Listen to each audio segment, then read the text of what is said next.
Hey guys, Noel here, and it is Thursday. For some people, it is Throwback Thursday. And while we have been neglecting the solo video game reviews, and I've been neglecting playing Final Fantasy VII Remake since I've been getting into the live stream game, I'm planning on playing Final Fantasy VII Remake on Friday night. So that's one big reason why I wanted to stream tonight.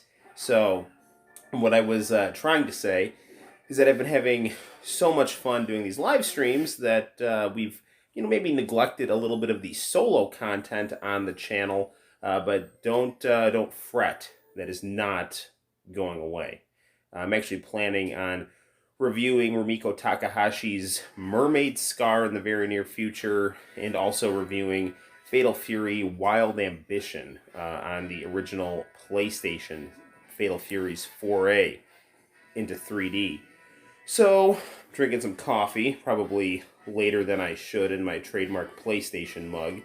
And we have some fantastic Neo Geo action brought to us on the Xbox One in the background. It is, in some circles, known as Art of Fighting Gaiden. In some circles, it's known as the Path of the Warrior Art of Fighting 3. This is the third installment in the Art of Fighting series. One of my favorite fighting game series, although the gameplay on it is not anywhere nearly as smooth as the original Street Fighter, but I will tell you the third installment I really enjoy the gameplay on. I really like the characters on Art of Fighting. I like the story focus on Art of Fighting. I like the giant sprites on Art of Fighting. I like the music on Art of Fighting.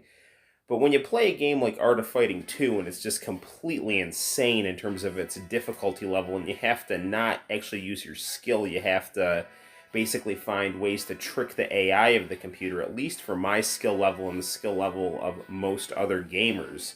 That is not necessarily a positive, but what is positive is how smooth and beautiful and enjoyable and relaxing Art of Fighting 3, aka Art of Fighting Gaiden, is to play. Robert Garcia takes the role of main character in Art of Fighting 3 as he goes through Mexico and meets all kinds of cool people, including Dr. Jekyll and Mr. Hyde in the form of a guy named Wyler. So it's good stuff. So if you want to see what the Neo Geo can do in terms of pumping out really cool anime-style graphics and artwork, in animation, Art of Fighting 3 is a great place to start. So now that we're 3 minutes into the stream, let's get to the third installment of Art of Fighting. Art of Fighting 3, brought to us through the magic of the Xbox One and the magic of the fine people at Hamster, who put out all these really cool SNK games on brand new hardware. Let's do it. Let's play some Art of Fighting 3, the Path of the Warrior. I know that our stream is started a bit late, so if not a lot of people show up, that's totally cool. I just thought this would be kind of fun and relaxing for me, and if you decide to pop in to the chat, awesome. Okay, Kasumi Toto. She's all kinds of cool. Toto was actually absent from Art of Fighting 1. And, I don't... no, I'm sorry, I misspoke. He was present in Art of Fighting 1. He was absent in Art of Fighting 2, which was weird because he was the main, the first opponent you fought in Art of Fighting. So I'm going to hit the lights and pull up my coffee, and we'll have some Art of Fighting action.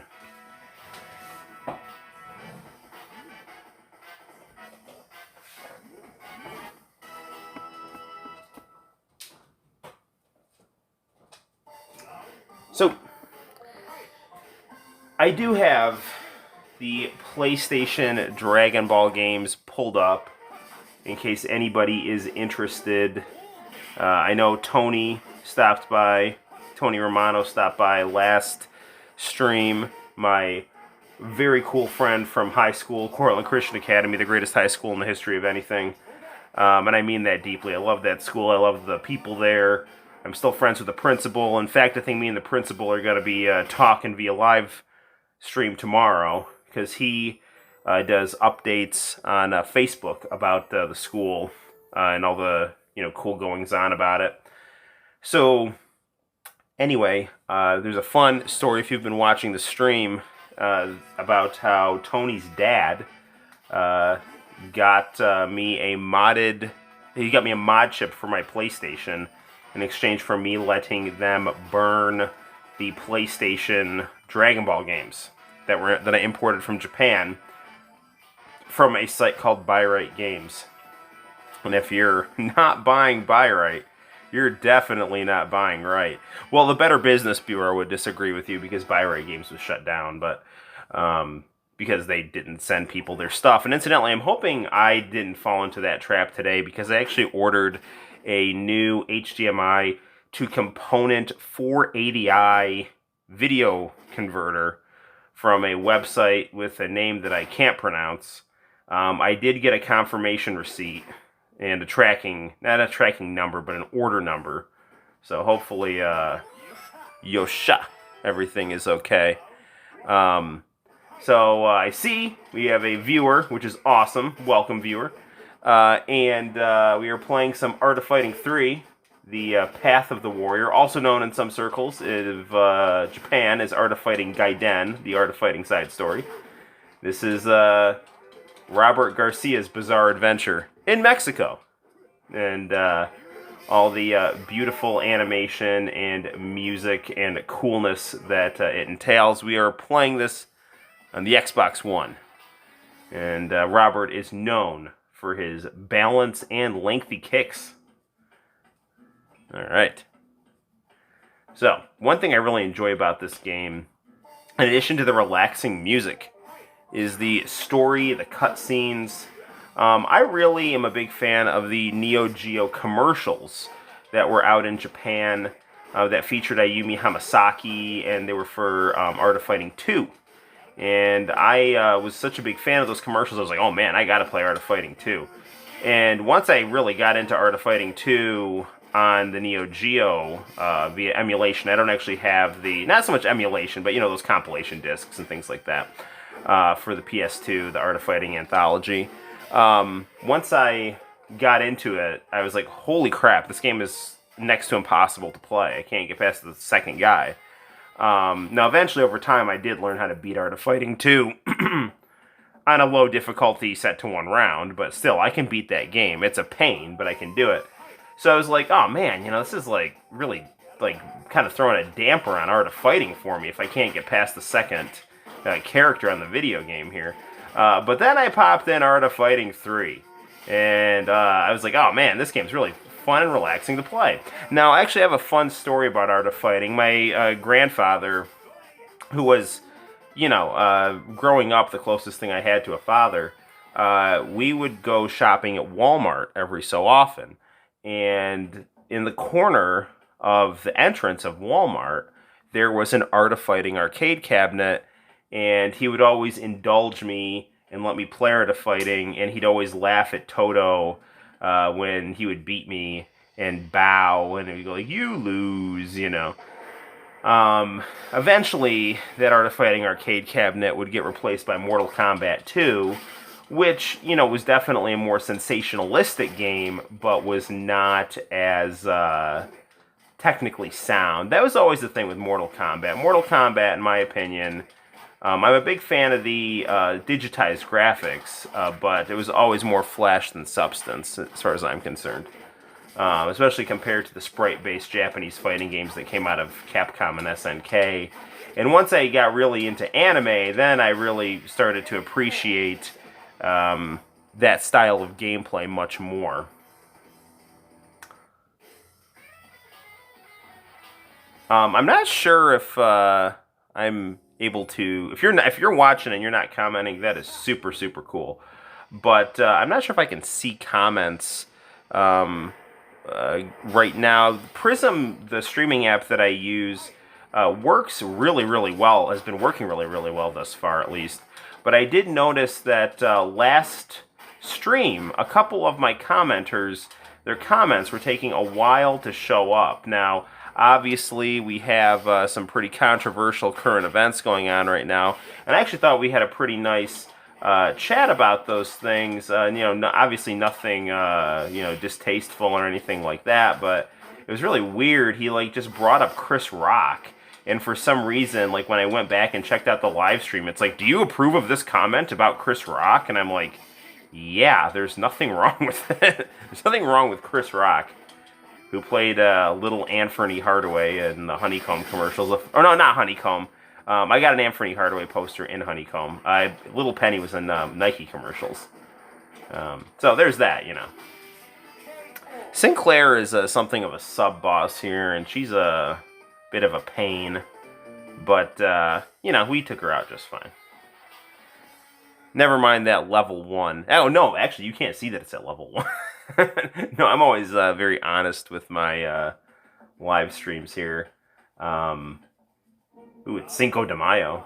I always like to pump the difficulty down just for ease of gameplay and fluidity of conversation, and also just it's more fun to watch. Some people like watching people really take on a challenge, but for me, when I do video game reviews or live streams, challenge is cool for sure, but I also don't want this to just be like, oh, watching somebody struggle. That's no fun either. Well, that cat in the background is by that garbage can right there. That attention to detail, that is the Neo Geo for you right there. Oh man, so tare.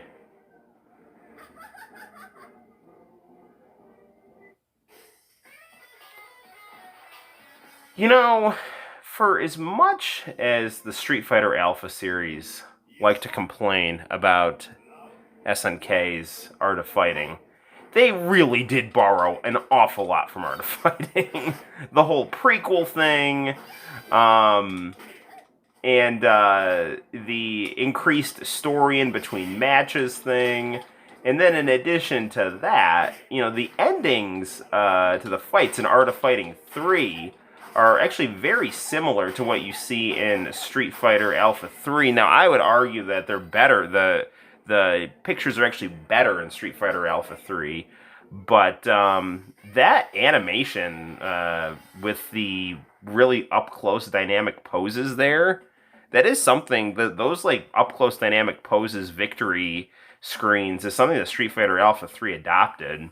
So, it's no secret that Capcom and SNK borrowed from each other. It just seems like Capcom was more vocal about the situation, and I think they're probably doing that because, they might have been trying to be proactive about people saying, oh, you're just ripping off Art of Fighting. Now, Art of Fighting, I would argue, did not actually rip Street Fighter off per se, because as we all know, Piston Takahashi made both Ken and Ryu and Ryo and Robert, so...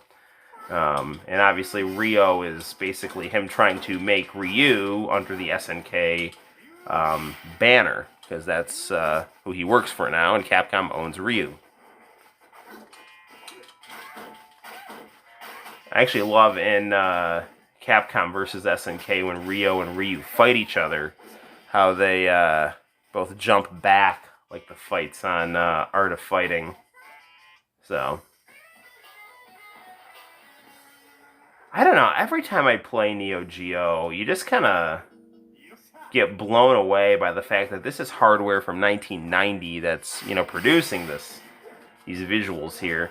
Now, the first time I played a Neo Geo game on console was, I want to say, King of Fighters 1999, which I actually bought, I want to say at Ames, because I saw the picture of K-Dash, and I thought it looked really cool. And, when I got it, I was like, oh yeah, this looks nice, it's like Street Fighter 2 style graphics, but with, more updated for the 32-bit console. And I wasn't, underwhelmed, but I wasn't overwhelmed either. And I think a lot of that might have had to just do with the fact that the load times in KOF 99 on the original PlayStation were a little bit taking me out of the experience. But once I actually got a Neo Geo AES and started playing Neo Geo games on consoles that did not have such ridiculous load times, then I really did start to appreciate them much more. And what really got me into Neo Geo, in all honesty, was I started watching just old school. This is like old school YouTube, like 2005, you know, that kind of time period. And I would just watch Japanese commercials all the time. And one of the first commercials that I saw was a commercial for Fatal Fury on Neo Geo, and I just thought it was like the coolest commercial. And I just started watching other Neo Geo commercials, and then I just got really into Neo Geo games. So there's my story about how I became a full-blown Neo Geo fan.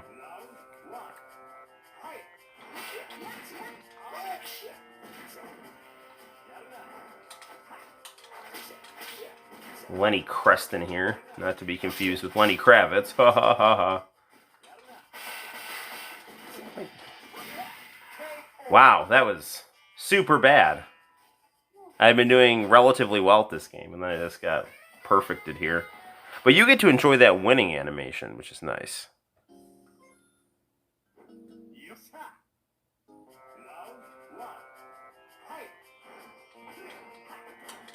Yeah, I'm hoping that, I mean, I don't believe I changed anything in the settings of Prism here, so I had it so that the comments were showing up on screen while I was streaming, so hopefully I'm not missing anything. Again, you know, if I am, if I'm not, that's fine. It's only 16 minutes into the stream, but, you know, if you're out there watching, enjoy. That's the thing, too. I mean, I'm okay with these live streams being like me on ham radio, you know, just talking out into the stars. Nice headband there. You know, I'm patiently waiting for ninja headbands to really make their way back into mainstream culture. I'm a big fan of Godfrey Ho ninja movies. And if you don't know what those are ninja movies from the 1980s where Western actors in extremely colorful ninja costumes would be comedic, not intentionally comedically, but unintentionally comedically, spliced into discarded Asian cinema that would be redubbed into English so that there would be some kind of vague rationale for these ninja fights of Western guys in really brightly colored ninja costumes. That their style would eventually go on to be seen in characters like Scorpion and Sub-Zero, but the big difference with the Godfrey Ho ninjas is the ninjas would have headbands, and the headbands would say in giant letters on them, ninja. So they'd be like these Karate Kid style headbands that would just say ninja in giant letters, and there'd be a ninja wearing like bright pink and yellow. And then it would be like straight up Naruto fights. You know, they'd be like teleporting all over the place, throwing, just weapons at each other out of thin air. I mean, they were great. The other cool thing about the Godfrey Ho ninja movies is he was a big fan of 1980s cinema and music, MTV, all that good stuff. And he had really no care for copyright, so he just took anything that he liked and just threw it in those movies. And what are you gonna do about it? I more power to you, man. You don't know how awesome it is to watch a ninja named Gordon do a katana kata to an instrumental of "The Sun Always Shines on TV" by Aha. It's literally one of the greatest things ever. That not doing it for you? How about a 2-on-2 ninja fight to the opening to Miami Vice? Because that's also a very real thing that Godfrey Ho puts in his movies, and it's phenomenal. And freaking Maury Povich over here is laying me out. Or Carmen Cole, as he goes in this game. putting his sunglasses on so he can safely drive home to Connie Chung, his wife, who anchored the evening news when I was growing up. And Tanya Harding was hiring people to club Nancy Kerrigan and so on and so forth. Ah, crap. Start shooting some special moves at this guy as he kicks me in the face and Bar Santana. Which, ironically, Rob Thomas got thrown out of. Because he's terrible at what he does, singing. I'm just joking. I'm not hating on Rob Thomas. I mean, I am hating on Rob Thomas, but I don't like his music. But I'm sure he's a very good human being. I enjoyed the episode of It's Always Sunny in Philadelphia, where he was like, Sinbad's sidekick, for lack of a better word, in an insane asylum. So, the house show Koken must be different for Robert in this game.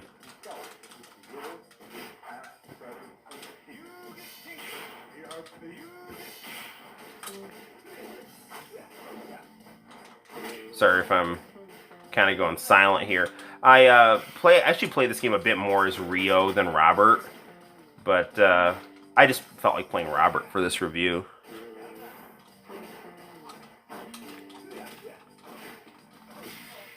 Ah. Well, we've got 66 credits, so I think we're doing all right. People smoking in the background. You shouldn't smoke, but I'm totally fine with smoking being depicted in media. Because, in the imaginary world, smoking looks cool.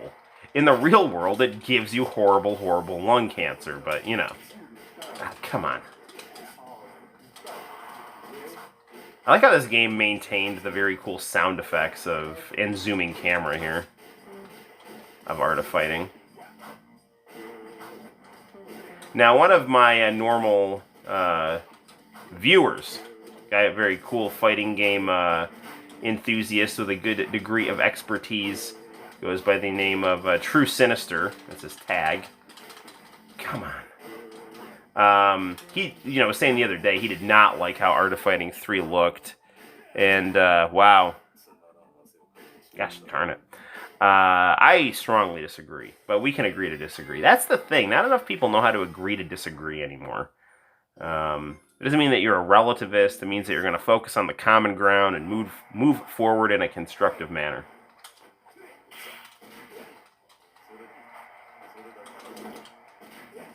Man, this guy's got me going into the frickin' Neo Geo boss style here. Have me crouch in a corner. Dude, I'm on like level 1 here. And he's like taking me out here. Dakota's here. Hey Noel, what's going on? Can you I'm now just seeing your comment here, man. Have you been commenting? This is the first comment I'm seeing. And welcome. I don't know if that's what's going on is like exclamations of like, hey, I've been talking and you're not seeing it, or hey, I'm excited, I just got here, let me comment. But either way, I'm happy you're here.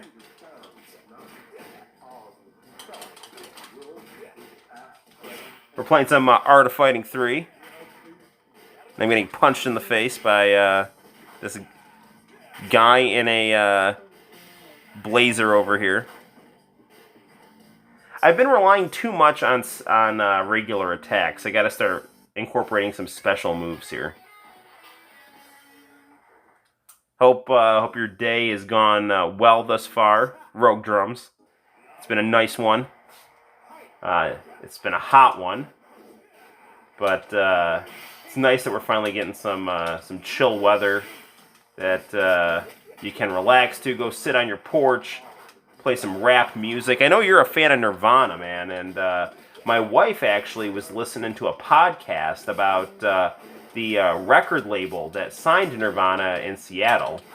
And, all due respect, like, I'm not a huge grunge person, and I know this is, like, obviously the most mainstream Nirvana song. I do like Smells Like Teen Spirit, because I am a big fan of music of the 1980s, and I see that the structure of Smells Like Teen Spirit is actually very similar to a lot of 80s pop songs. No, I just got here. Everything is working. Yeah, I'm saying what's going on. Oh, cool. Good. Good.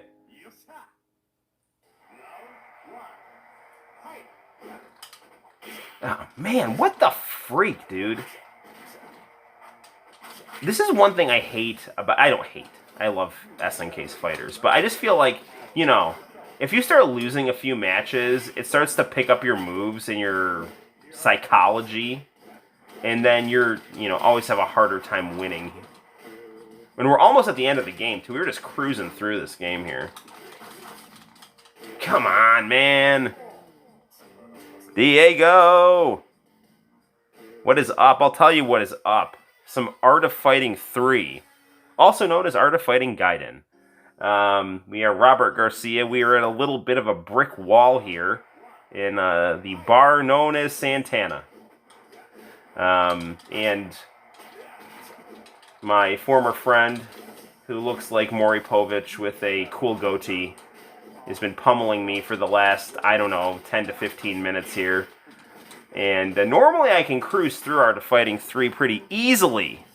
But, yeah, my day's been good and cool that she watched that thing about Nirvana. Listen to more Nirvana.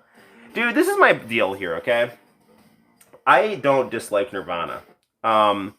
I did not like the fact that when Nirvana came out... So when Nirvana came out, I was in like 2nd grade going into 3rd grade.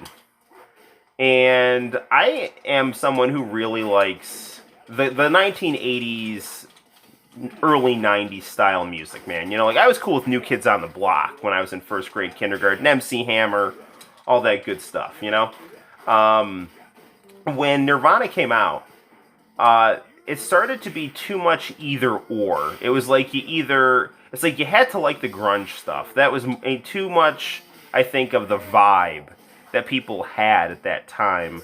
And they kind of threw the baby out with the bathwater, because that cool 1980s style was, kind of now all of a sudden like, oh, you can't do that. You have to be, whining and wearing a flannel shirt. And it's like, no, I mean...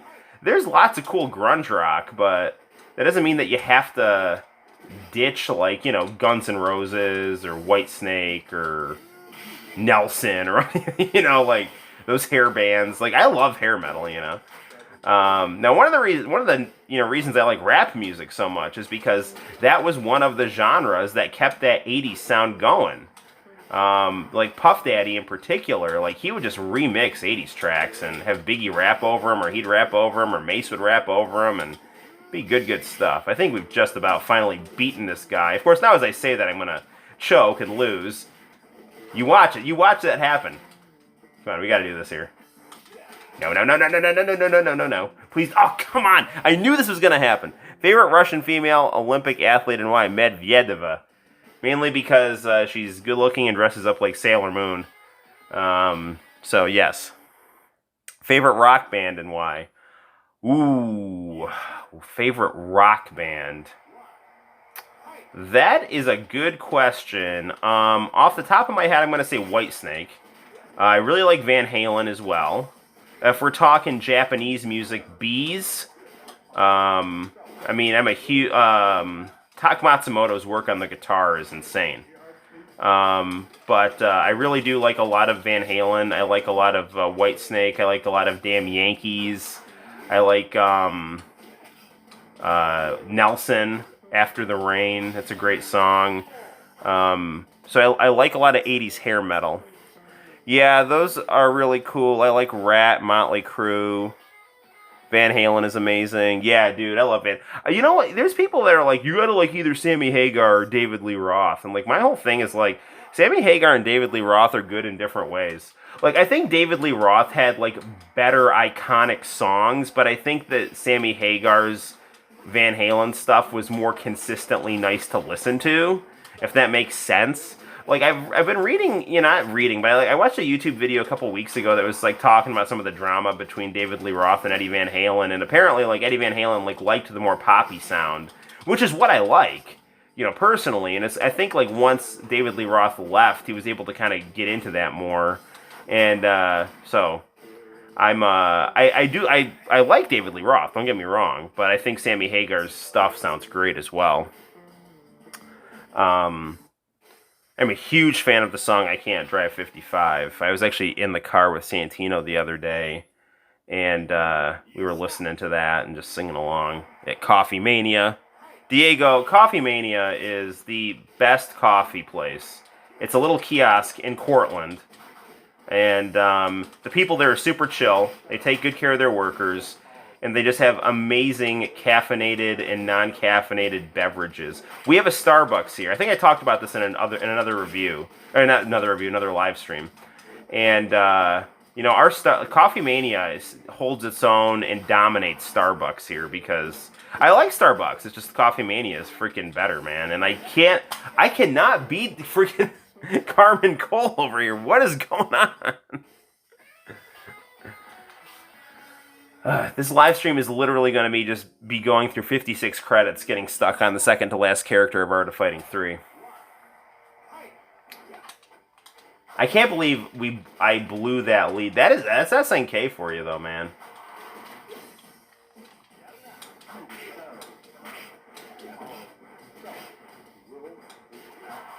And like I said earlier, I'm less skilled with Robert than Rio, but I chose Robert. Ugh.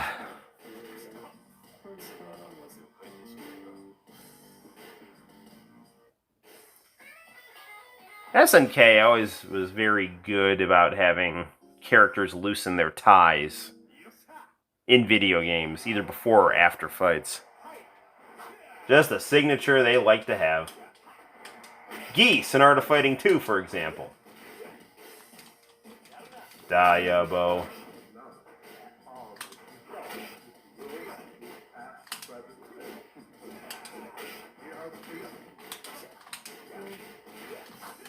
Oh, come on, man.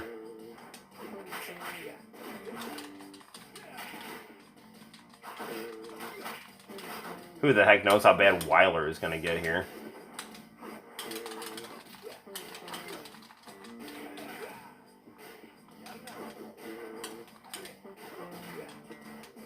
The timing on Art of Fighting, I love coffee. Whenever I visit Cortland, you take me to Coffee Mania. Yes, I will absolutely do that.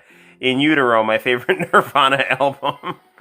I thought you were originally going to say that your mom played Nirvana for you in Utero. In Utero is my favorite Nirvana album. I listened to it. Radio-friendly unit shifter is my favorite one. Cool. My favorite 80s band is Foreigner. Foreigner is awesome. I don't know if you've ever watched Aqua Teen Hunger Force, but there was a great Aqua Teen Hunger Force where Carl, the next door neighbor, gets a belt that has all the powers of the legendary rock band Foreigner. And he basically just whenever he says a lyric from a Foreigner song, it literally happens. So like someone says double vision and he gets double vision, and someone sets it to head games and his head turns into a Connect 4. It's Aqua Teen Hunger Force in its first, I would say, like 4 seasons is like one of the best things.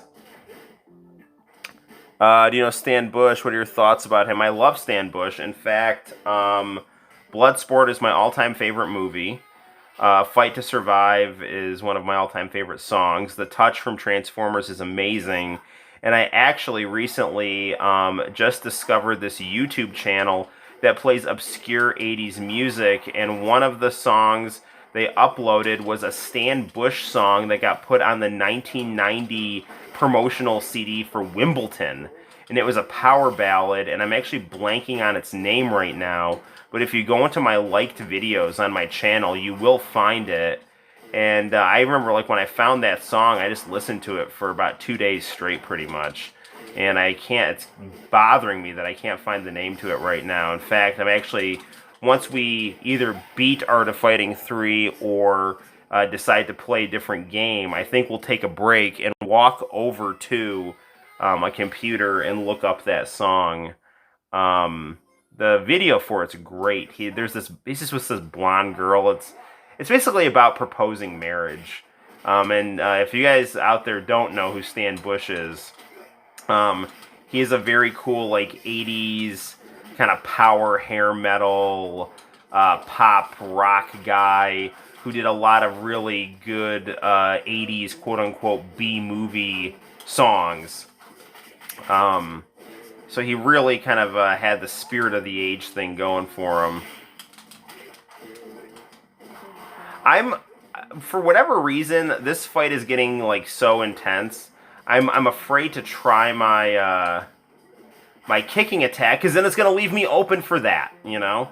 And the thing is, like the flow of the fights in Art of Fighting 3, they're smooth, but it's different. Art of Fighting has a different momentum style than Street Fighter. Street Fighter, everything is fluid and immediate. With Art of Fighting, it's like, it's slower, there's more of an emphasis on timing, and stuff is just, delayed is not the right word, but it's almost like, okay, I'm going to hit a button, this is going to be this attack, and it's going to take like maybe 2 seconds for that attack to hit, rather than it being like in Street Fighter, where it's more like, okay, I hit this button, I immediately hit that attack, you know? Art of Fighting is more methodical. It's not a bad thing, it's just different. Stan Bush is the god of 80s music. That is not incorrect. That is correct. Stan Bush is freaking amazing. So we started with the comedic 69 credits. And we've pretty much burned down to 49 as I've gotten stuck on this character here. But that's the magic of a live stream here. SNK, great job with their background music. They always had this thing where they had this like weird kind of almost ambient noise talking mixed in to the tracks. It was a really interesting style they had. I wish SNK would get more active in, you know, putting out games more frequently. You know, I mean, obviously it's harder to do that. They are still putting stuff out, though. They did come out with the new Samurai Showdown not that long ago, which is a very good game. Darn it. Did you order DOA 2 yet? No. I will. I promise. Dude, you don't... I mean, listen, this is not me not liking DOA 2. This is me already having DOA 2. In a very good version of it at that. But knowing that what you're saying is correct, that this is the definitive DOA 2 and I should get it, you know, I want to get it. Here's the stupid thing that I did today. And you may get angry at me for this, or may not, or laugh, either way. I ordered a $50... on the credit card. I'm going to have to pay the credit card down for my paycheck. And you're going to say, oh, do that for Dead or Alive too. Maybe I will, maybe I won't. I don't know. But my Moby Dick, my white whale, my thing that I obsess over, and I'm going to ask you until you get it. Please do. Keep pestering me about it. Is to get the perfect picture on my Trinitron TV when it comes to playing HDMI. So, you know, the Trinitron is a standard definition TV of a very high quality with component video input, which was, you know, the RGB standard definition version of high definition before high definition was a thing, right? And now everything is all standard HDMI. Well, that means that TV, if you want to get HDMI on it, you've got some options. But I have a hard time finding a converter that gets HDMI to component video to work. So what I've done is, son of a bitch, come on, dude, I'm hitting the button for him to do his fireball, and he's not doing it, and now I just got KO'd there. I don't normally swear on these things. Alright. Alright, anyway, deep breath, Noel. Anyway, I found the actual converter that will do HDMI to 480i component video. The converters on Amazon do not go to 480i. They all go to 480p. Okay, now I've got a very, very good, alternative where I do HDMI to S-video to component, and that works. But there is a little bit of bleed on the red.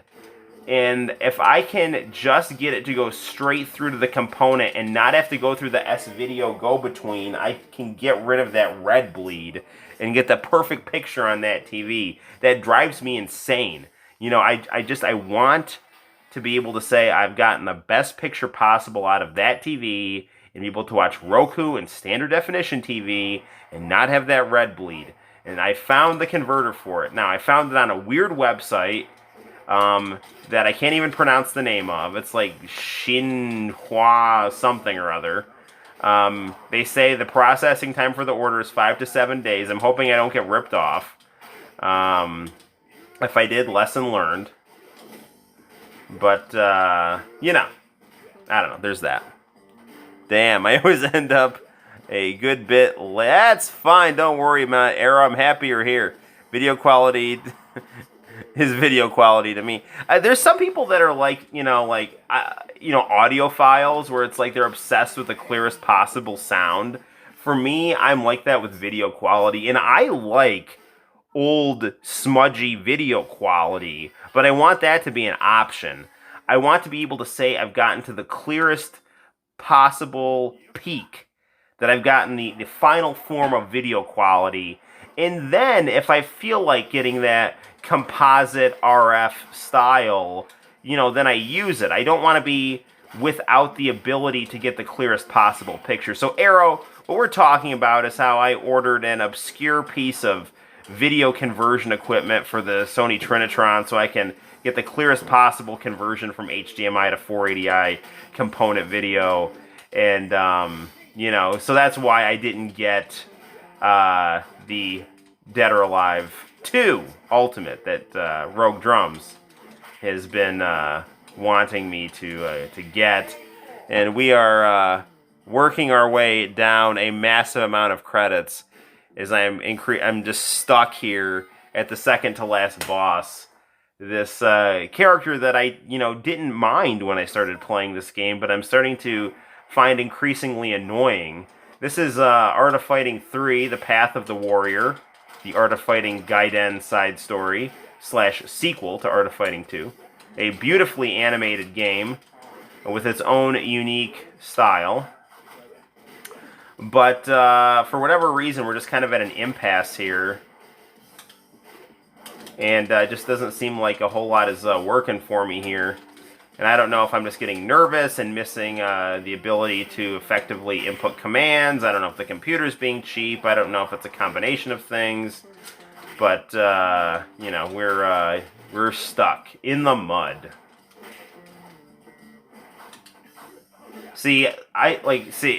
I just put in the command to do a fireball and it was not working. The only one I've had or will have had a minimum of 720p res.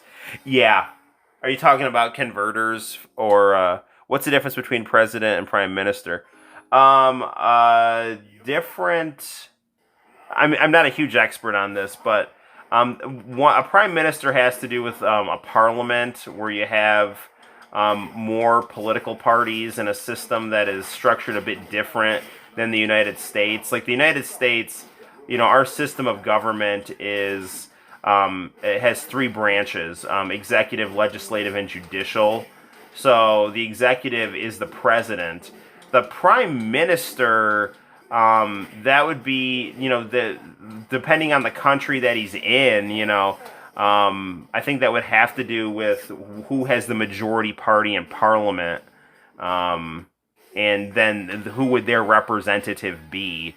Whereas in the United States, we have separate branches, and the president is the head of the executive branch, which is in charge of enforcing the laws made by the legislative branch, and then the president also is the head of the military and appoints judges on the Supreme Court. So there's me flexing my 7th grade social studies teacher muscle / college student for a long time. Muscle, son of a... Dude, I'm not going to rage quit here, but I'm getting increasingly annoyed at this guy here. You know, alright. When you play and unlock all the costumes and everything, DOA 2 Ultimate, you'll love it. It's never going to get old. I put so many hours into it when I had my Xbox before it broke. I'm sorry your Xbox broke. That is not fun. My original OG Xbox, it works, but the disc spinner on it, I don't know. Microsoft must have a thing. I've had both an original Xbox and an Xbox 360 have disc spinner problems. And then I was able to get my Mountain Dew Xbox, and it works like a charm. So sold the other one with everything else. Are you running this through a converter? No, this is just the Xbox One playing on a 4K TV. But I have the Trinitron, which is a CRT TV, and I have a Roku hooked up to it, and I've got like a lot of cool channels on that Roku, like Pluto TV and Retro Crush, and I'm just annoyed that there's a bleeding red on that TV, you know, and I want to be able to just get the clearest possible picture out of it when I'm watching Roku, essentially. I can get like straight into the component through, you know, like anything that's got a SCART output, but I can't... Dude, what the freak, man? Come on! You cheap character here. So, yeah, it's just the way SNK game... Like, this game in particular, like, the wind-up effect of every special move you do. Do you think Capcom will make another Star Gladiator? Capcom should, but they probably won't, because all those awesome games are just collecting dust. And either, you know, as far as like their patent and their presence, basically. So should they make another Star Gladiator? Yes. Will they? Not in the near future, even though they're stupid for not doing it.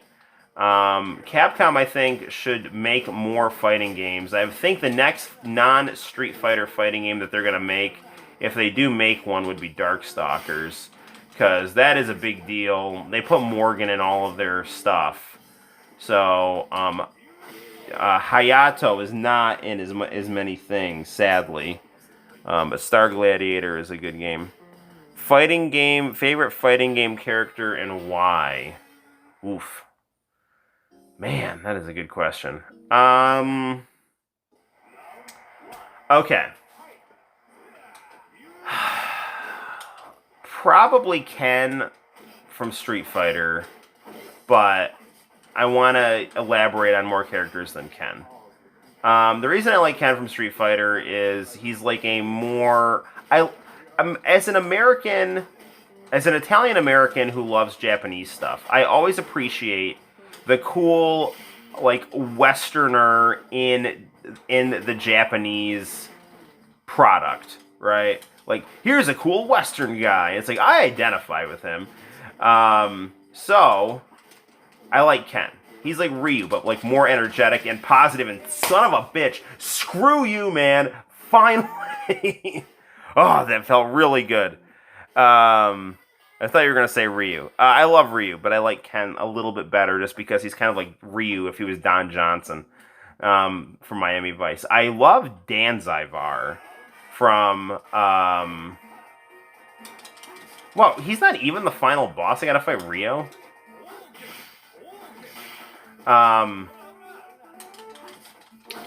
So anyway, I love Dan Zyvar from Evil Zone because he is just like an insane, funny, cool, over-the-top metal hero, Power Ranger type guy.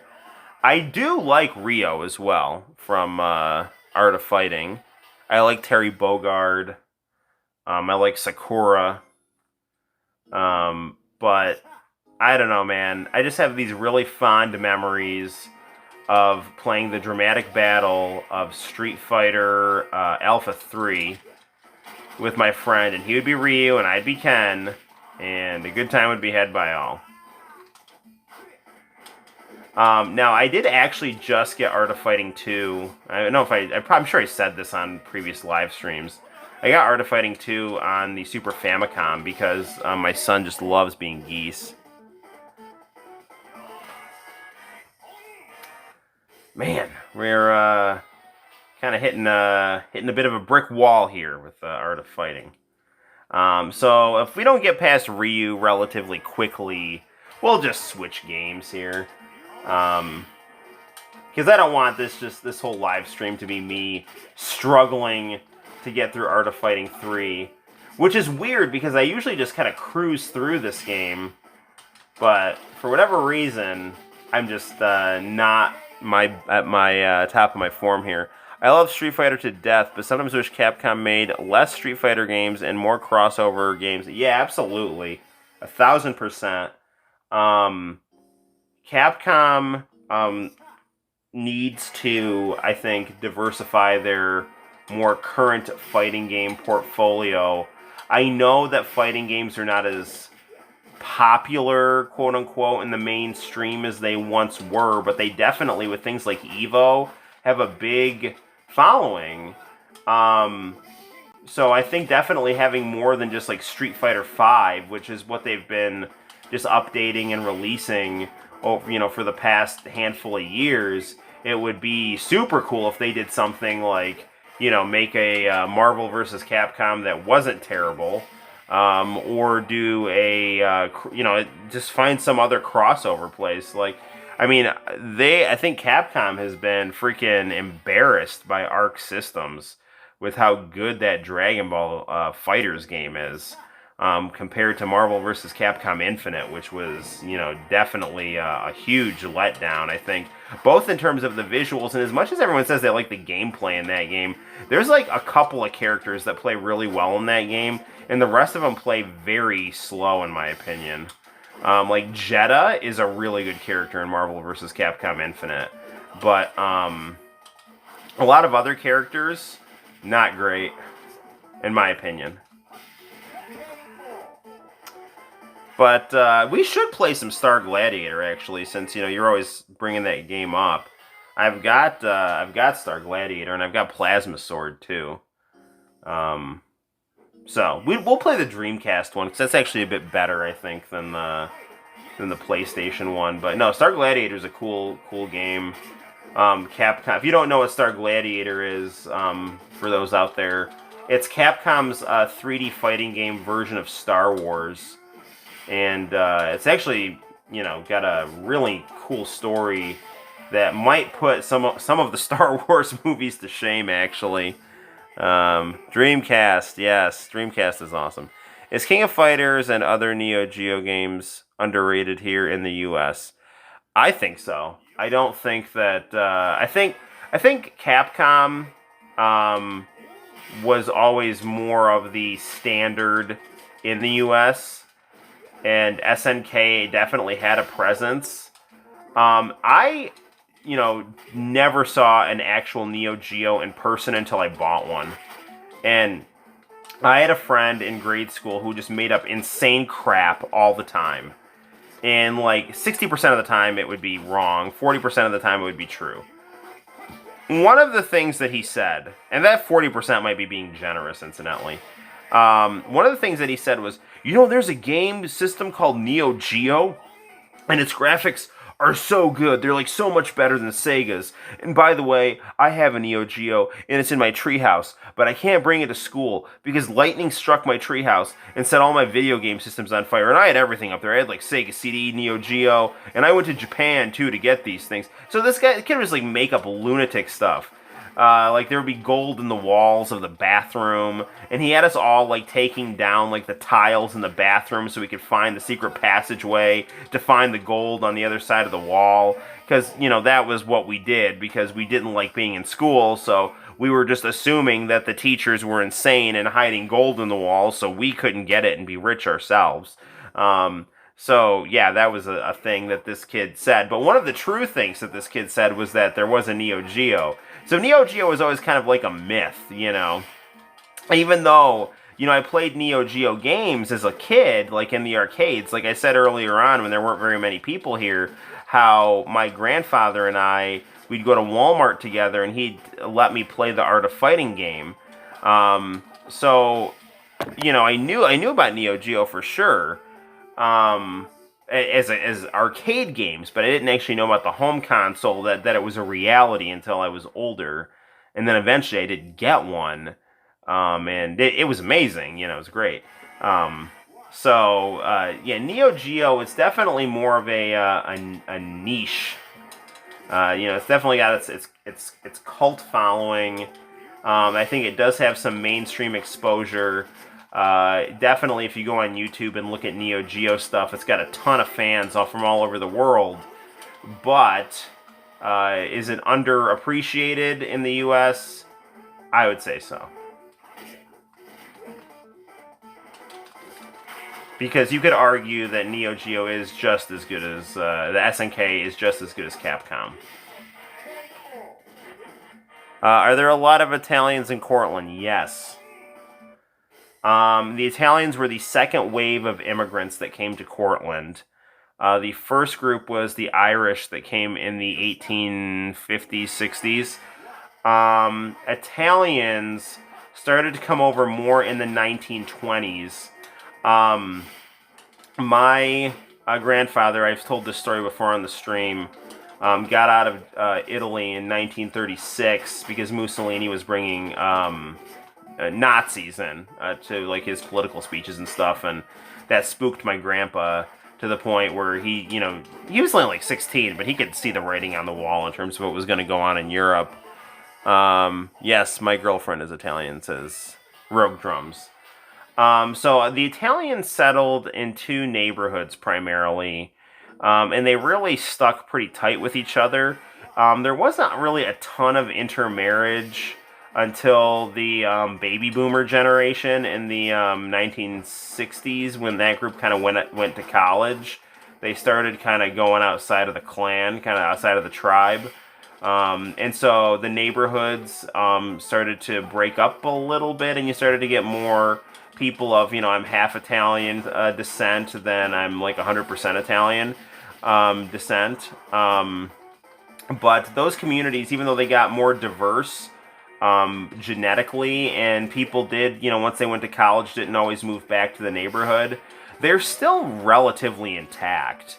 And there's a really cool Italian church that I'm a part of. Like I said, like the neighborhood that I live in has a lot of nice Italian things. And there's a nice Italian festival that obviously we are not going to be able to have anytime soon because of all this, COVID stuff. But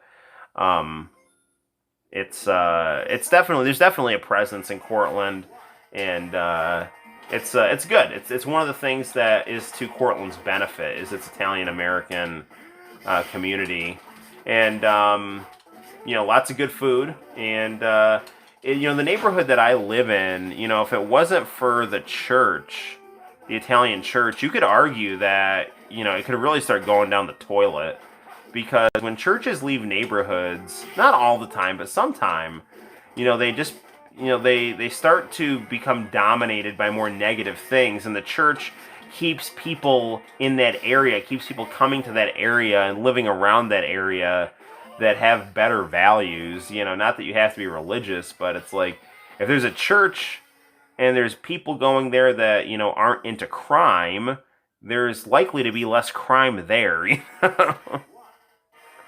Italian women are very beautiful. Yes, they are. Yeah, no, they are. For whatever reason, I ended up marrying a non-Italian, but Italian women are definitely good looking, and that's a good thing. They're very passionate and enthusiastic on a number of levels, so that's a double-edged sword, but enjoy the good.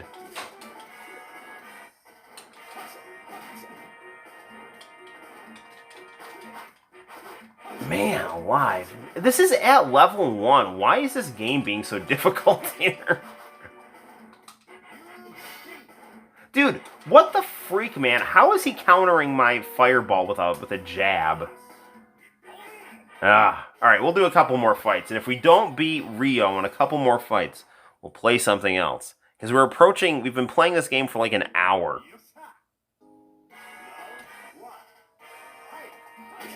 Alright, come on, man.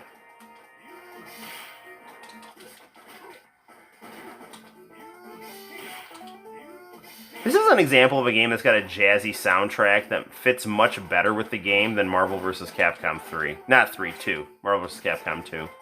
New Age of Heroes.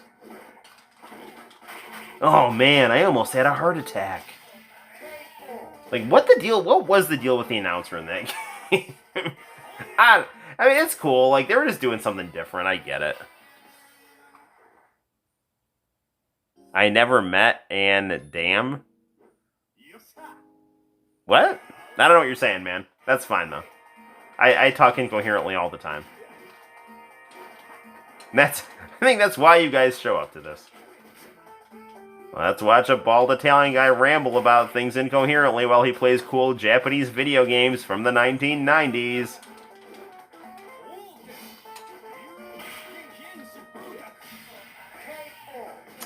Ugh. Alright. I said a few fights. We're approaching 3 right here.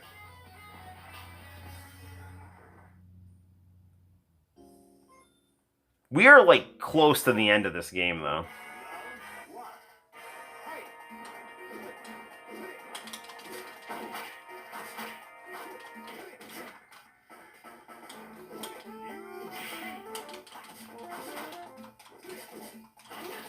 Man. It's interesting in the commercials for Art of Fighting, and in the OVA as well, how Rio had dark hair and not his signature blonde hair.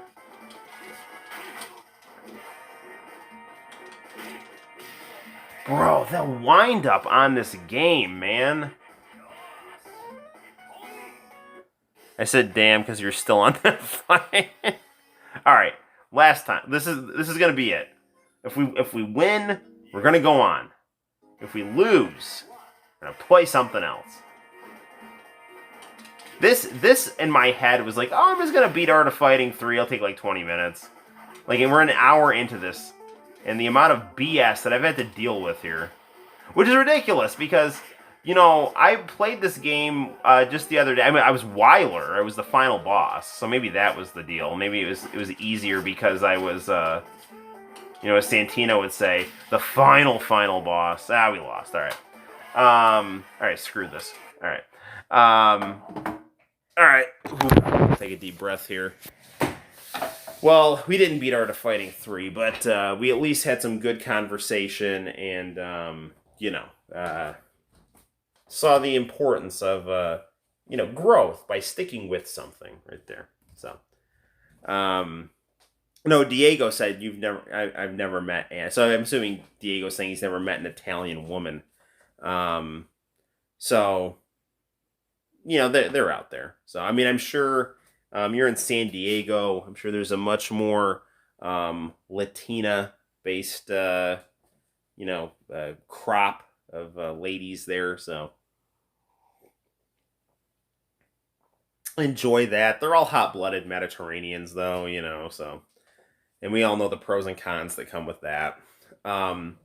Incidentally, guys, I'm not sure if you've heard, but Sega is coming out with Sega Game Gears that are apparently the size of keychains, which on the one hand look really pretty, and on the other hand are really impractical because the screen is 1 inch, which really kind of annoys me because, like, At Games was making these Sega handheld things that you could buy at Rite Aid, and... like, this is small. It's convenient to carry around. It's like cell phone size, roughly. It fits in the palm of your hand.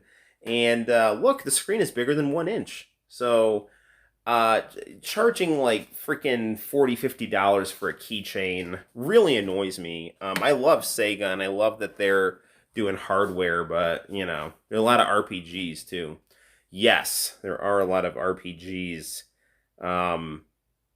to play. Are you talking about on the Sega Game Gear Minis?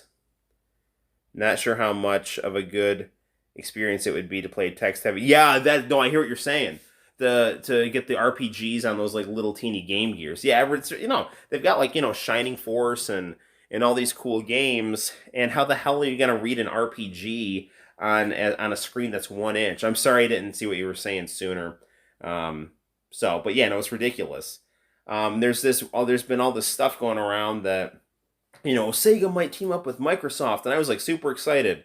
And then it's like, here's the new hardware announcement: keychain Game Gears, and apparently they're doing some kind of cloud service with their arcades in Japan.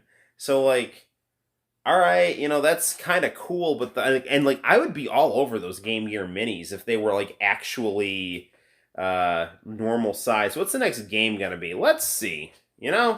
Um, Tony's not here. So I'm kind of thinking we might want to not get into the Dragon Balls. Maybe we should get into the Dragon Balls. The other thing we could do is we could play the Wonder Twins. That game, or the Cheeky Cheeky Boys. That game is actually really good.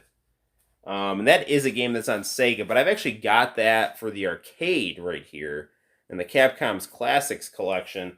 The other option, maybe we got a ton of options here. We have Variable Geo right here. This is a Super Famicom fighting game that has waitresses fight each other. So this game this is a non-hentai version of a hentai fighting game. If you don't know what hentai is, it's anime porn. But this anime porn game looked so pretty that they actually sanitized it and put it on the Super Famicom, the family computer. So it's fun for the whole family. Waitresses beating each other up. What's your most uncommon game? I'd have to say that's Daisuke Asakura's Media Romancer. I watch a live stream out of Japan by one of the guys who has Famicom Dojo, which is a really cool Japanese YouTube channel. And he was doing a Sega Saturn stream one day. Just like, it's kind of similar to mine, where he's just kind of like in a room, just talking, playing games kind of thing. And I said, hey, do you have Daisuke Asakura's Media Romancer? And he's like, no. And so, if he didn't have that and I did, that's telling me, True Sinister's here, all right. I obsess over old, powerful consoles. Yes, same. Yeah, so Media Romancer is my rarest game. If you want to check this game out, we can do it. So it looks like our immediate options, or we've got the Dragon Ball games. Tony was here the other night saying he wanted to see these, but he's not here, so I almost kind of hesitate to play them, but he can just watch the stream anyway. So so I've got all the Dragon Ball PlayStation games. I've got Ultimate Battle 22. I've got Final Bout. Ultimate Battle 22. You want to play Ultimate Battle 22? This is a good game. Now, I actually have both the original Japanese version, and then there was actually a US version that was released years after. You probably inspired Justin Wong to do those speed runs. Yeah, dude, you just showed up. Like, I was choking bad at Art of Fighting 3. Yeah, like I got to the second to last boss, and I just was like, dude, what the freak, man? I whizzed through the game, got stuck at Robert Garcia's bodyguard, and then I just was like talking, just with the gang here, beat him finally, got to Rio, and I was like, dude, this has been like an hour playing this, and I still haven't beaten it, so now we're here having this discussion. So, it sounds like you guys are interested in Ultimate Battle 22. Yeah, you were sucking at it. Well, dude, like, I'm pretty good at fighting games, but for whatever reason, I was just not in the zone that night, so...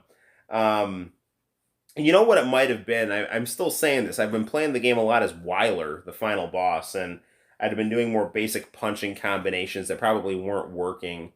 I had all three on my PS1. Yeah, same. Yeah, so we got Final Bout. Not Final Bout. That's Ultimate Battle 22. Here's Final Bout. And then we've got this one, which is weird. This is Dragon Ball Z Legends. And this is kind of like an abbreviated version of Dragon Ball. Who's better, Daigo, Umehara, Justin Wong? I think Daigo's better. He beat Justin in the Street Fighter 3 parry video. It's like if he can parry all of Justin Wong's super move kicks, he's the man. But I mean, they've gone back and forth for sure. I'm trying to find. I've got the American release of Ultimate Battle 22. Here it is, and these releases had new artwork. Because Dragon Ball had become popular in the United States. This version is not as good, in my opinion, because they actually cut out the cutscenes in between fights. Like, the Japanese version had Japanese dialogue, and this kind of, like, they basically zoomed in on these, like, really well-done character sprites. They would, like, kind of talk to each other in Japanese, and this game, rather than, like, either sub it or dub it, they just cut it, which is kind of lame, but I got this when it came out. I wanted to support it, even though I had the Japanese version. And then, in addition, I was saying this last live stream, we've got the actual original American release of Dragon Ball Final Bout. And then that got re-released with Super Saiyan 4 on the cover. So, so it's good stuff. I really did not like how Dragon Ball GT was dubbed in the US. Dragon Ball GT had its own share of problems, but that US dub was not helping things. Like, what the freak, man? All right. They're on the same tier. Yeah, I agree. I agree with that. I like Alex Vale, too. Japanese versions are superior. Agreed. Noel, will you consider competing in a fighting game tournament in convention? Certainly not in Art of Fighting 3. Because we couldn't get the... I've beaten Art of Fighting 3 a bunch. And I swear I can beat Art of Fighting 2. I will probably beat Art of Fighting 2. Nah, but I will do it. I don't know how long it's going to take. But I can run through Art of Fighting 2, not playing with a ton of skill, just learning how to kind of game the AI. And Art of Fighting 2 is a harder game than Art of Fighting 3. So, I don't know, man. Like, I'm better at Capcom fighting games. I play for fun. I don't really play for, I'm not like one of those people that like analyzes frame rate and balance and all those things. Like, they're cool, but I mean, I just play the game just to be in the game and have fun with the game. All right, sounds like we want to play some Ultimate Battle 22. We'll keep VG on deck though, because this is an interesting game. And if you guys are really dying to see something obscure, we can see Daisuke Asakura talk about keyboards. It's good stuff. The other cool thing about this game, Media Romancer, hold on, is the box is very nice when you actually take it out of the sleeve. First of all, the sleeve is cool, but the box is also really cool here. And if you don't know, Daisuke Asakura was a very cool Japanese composer. Did music for Team Revolution, and I couldn't get past Mickey on Art of Fighting 2. I can, dude. I'll tell you. This is how you don't want to know how I beat Art of Fighting 2. I play as Mr. Big and time my jabs. Like, that's it. Like, Mr. Big has got a little bit of a reach. The other thing, I play as Lee sometimes, and he's got a really fast jab. So all I do is I just try to crowd them with well-timed jabs, and then every once in a while throw in some moves. Like, and I didn't know how to do that until like last month, because Santino was like so fixated on playing Art of Fighting in quarantine, that I just played Art of Fighting 2, and eventually I just kind of stumbled across that trick. But I got to set it to like 1 round and put the difficulty down to 1. Because Art of Fighting 2 is so insane for its difficulty. So, it's true. Okay, so let's power on some Ultimate Battle 22. Why don't we play that on the... do we have the PS2 hooked up, or do we have the PS1? We'll play that on the PlayStation 1. Because that is literally the modded console that I first played that on. Rose Goku on your wallpaper. Yes, Goku Black is in my wallpaper. Yes, I actually had I got JoJo's Bizarre Adventure on my PS4 for my wallpaper. I had Jolene and Jotaro. And then for whatever reason, I ended up swapping it. Have you ever played Rival Schools? Oh, absolutely. We should play that as well on this live stream. That is maybe my favorite 3D fighting game. We're going to play some Ultimate Battle 22 because that's what we decided on. But let me grab Rival Schools because I love that game. It's very good. And we need to play that. Where is it? Santino moved my games around. This is my PlayStation like rack right here. Ta-da. Woo. So, I'm trying to find Rival Schools in here. Rival Schools. Here we go. Ta-da. Also, for what it's worth, I think Art of Fighting looks and sounds very similar to Art of Fighting 1, for better or worse. Yeah, the first one definitely, and the second one look very, very similar. The third one has that really nice, you know, kind of Street Fighter Alpha style to it. I'm going to grab the Neo Geo mini box here.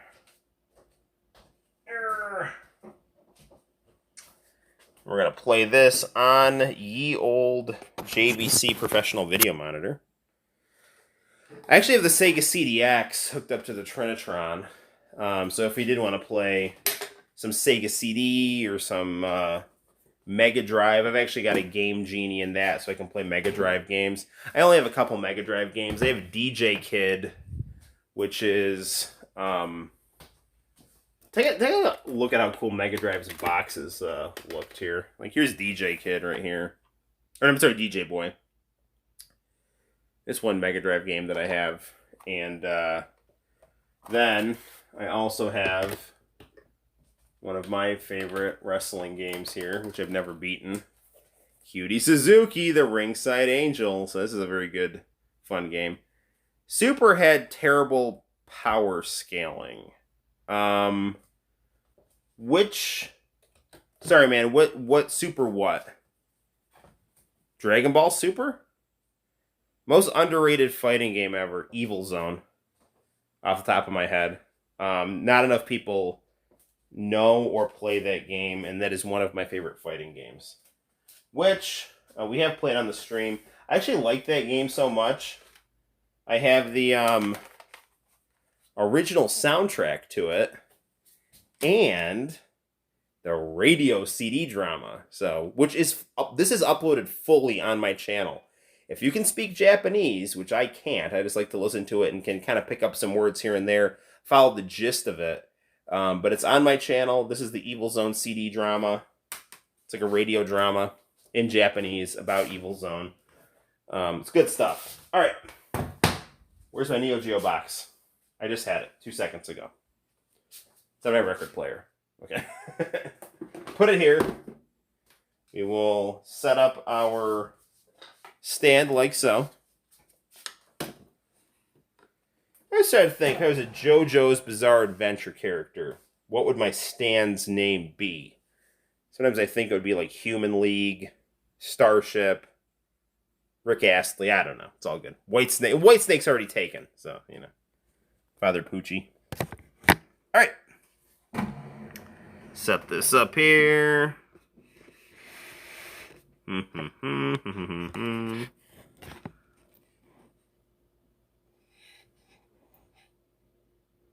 Alright, that's good.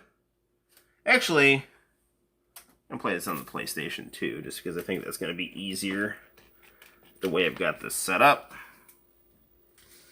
So Super Famicom gets unhooked, and PS2 gets hooked.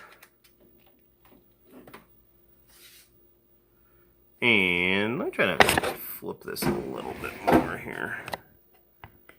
Alright, there we go. Have you ever played Battle Arena Toshinden? Yes. Dragon Ball Super. I don't know, man. Dragon Ball Super, like, my only complaint about it is that they didn't have Gohan, like, have a more of a spotlight in it. Because I'm a huge Gohan nerd and fan. I kind of liked that they made the characters like Master Roshi or Tien have more relevance. So that didn't really bother me that much. But despite the fact that they gave all those other characters more relevance, they just ended up pivoting right back to the same old, oh, it's Goku and Vegeta. They're the most powerful, you know. So, I don't know. I really have a bone to pick with Dragon Ball Super. I'd like to hear your angry views. Let me move this in closer. Yeah, I'm trying to like get this so I can. All right, there we go. All right.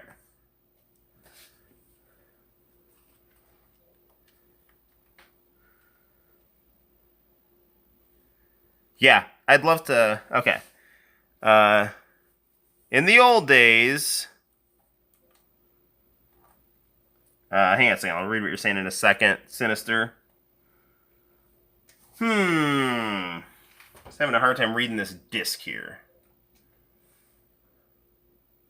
You might have to go with the original PlayStation. Huh. Let's power it off. And power it back on.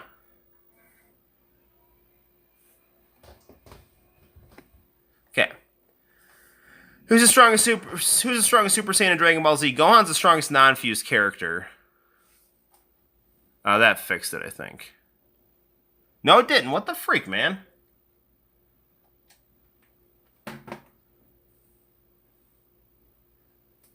Alright. We're gonna...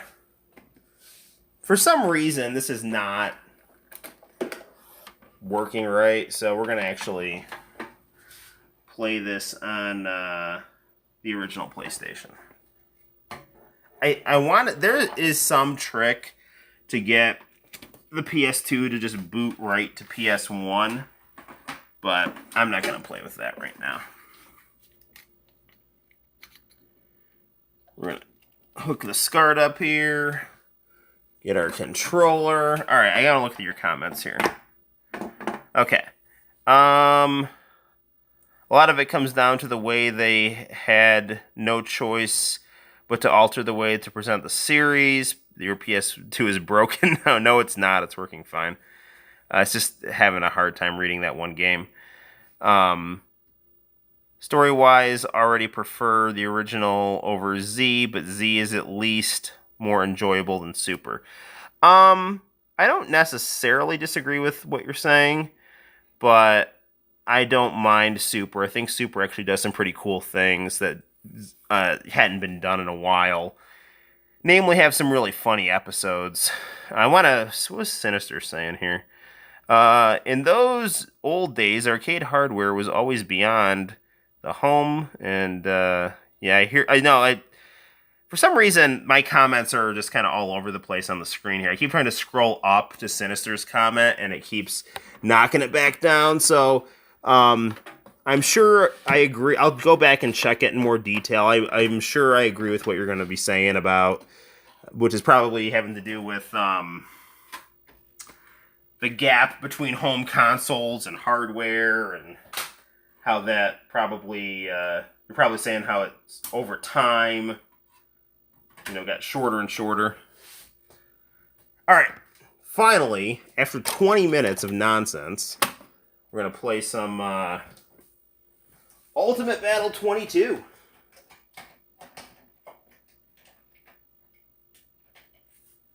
Plugging in the PlayStation.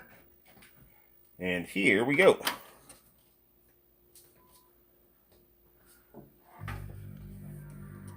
Story-wise, I already... Yeah, okay, so. That comment's the same.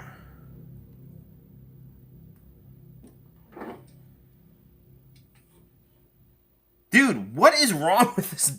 I mean, there might be something wrong with this disc, actually.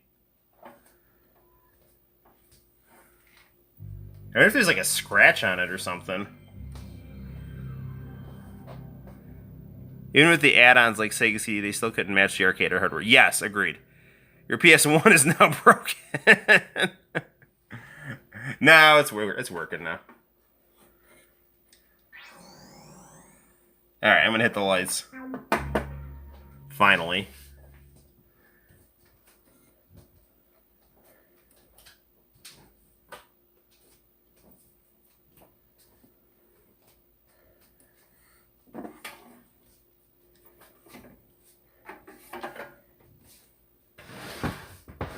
There's Majin Buu taking a naparoo, but you can't see because of the glare.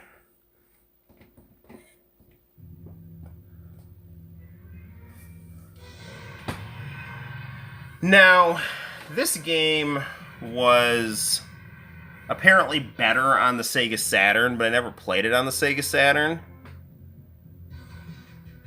Too much dust, had to reboot or something. Maybe.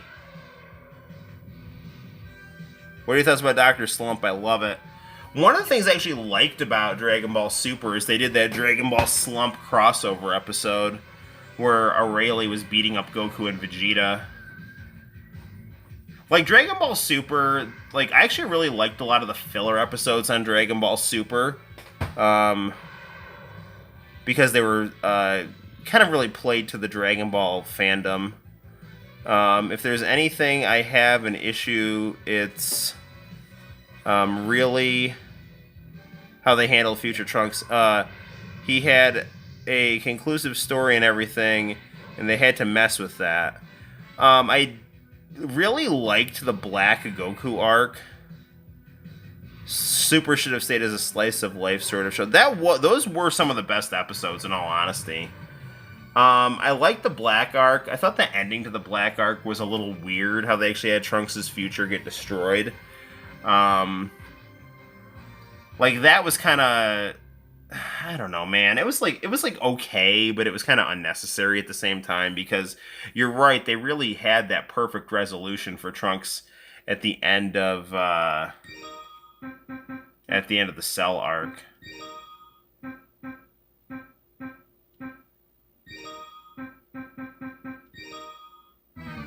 Alright. There is a code to get more characters, but, we're just gonna stick to the Ultimate Battle 22 here.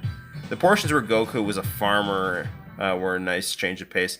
Yeah, like, the silly episodes I really liked, you know, like, the episodes where, like, Goku was just a comedic idiot, and, you know, like, Gohan would be, like, kind of the straight man to Goku's absurdity, or, you know, the ones, actually, I think a lot of the Gohan-focused episodes were good. The baseball episode was great, where Yamcha was, like, better than everyone at baseball.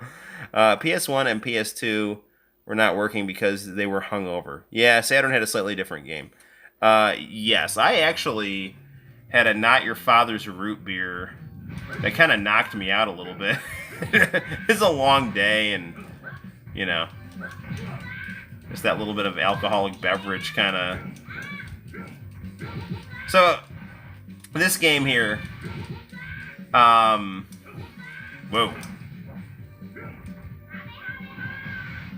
Basically plays like a less responsive version of Street Fighter 2, with really nice 32-bit animated graphics, and 3D backgrounds. Now, sadly, they made Great Saiyaman, who's one of my favorite characters, a little bit too weak in this game, I think. Music's nice. This is a really nice example of an early next-generation game for the mid-90s. Nice CD soundtrack music here.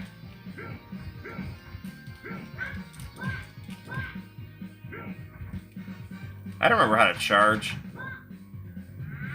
There it is.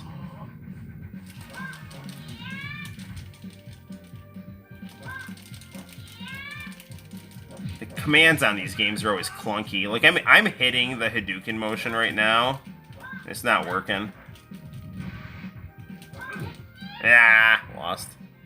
Chrono Trigger. Okay, have you played Final Fantasy Chrono Trigger is from Akira Toriyama. Chrono Trigger was released for the PlayStation, and I think it was the Final Fantasy Anthology or Chronicles. And yes, I have, and it's one of the best RPGs of all time. I've played that on the Super Nintendo. I borrowed it from my friend. I played that on the original PlayStation with the Toriyama cutscenes. I played the DS version with the extra ending where it shows how Magus loses his memory and becomes Guile in Chrono Cross. I've played Chrono Cross. I've got Radical Dreamers, which is the Saddle of You the Saddle of You sequel to Chrono Trigger. I actually have a cartridge that I got off of Etsy. And that was the first game I ever got off of Etsy. It was a Super Nintendo cartridge of Radical Dreamers. Just had an A&W, but have some Pepsi and brandy. Maybe I'll have another Not Your Father's root beer.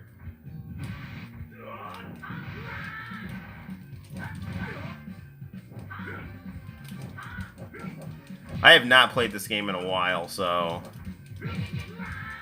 you know, my skill at this is also going to be underwhelming, I'm sure.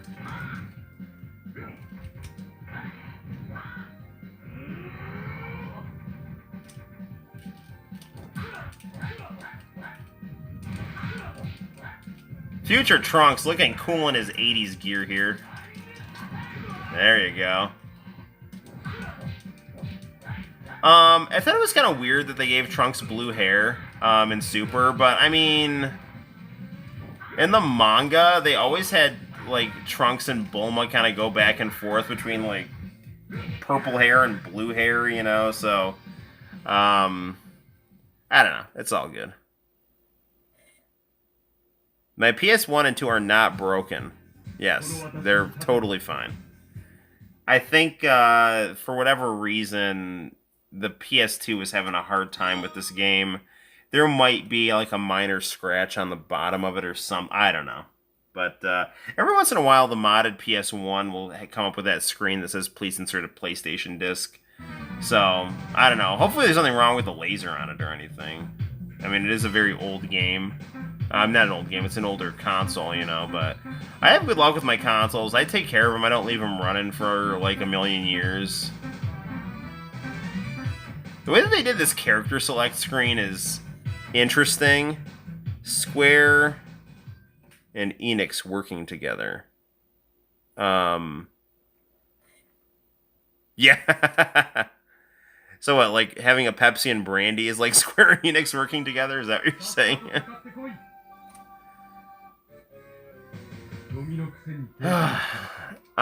Forehead tattoos, man. That's commitment right there.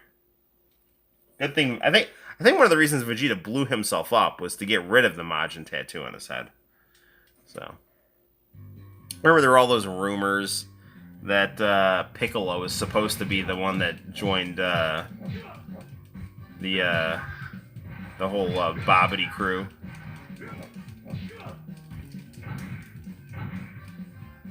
I think I'm starting to kind of get a feel for this game again.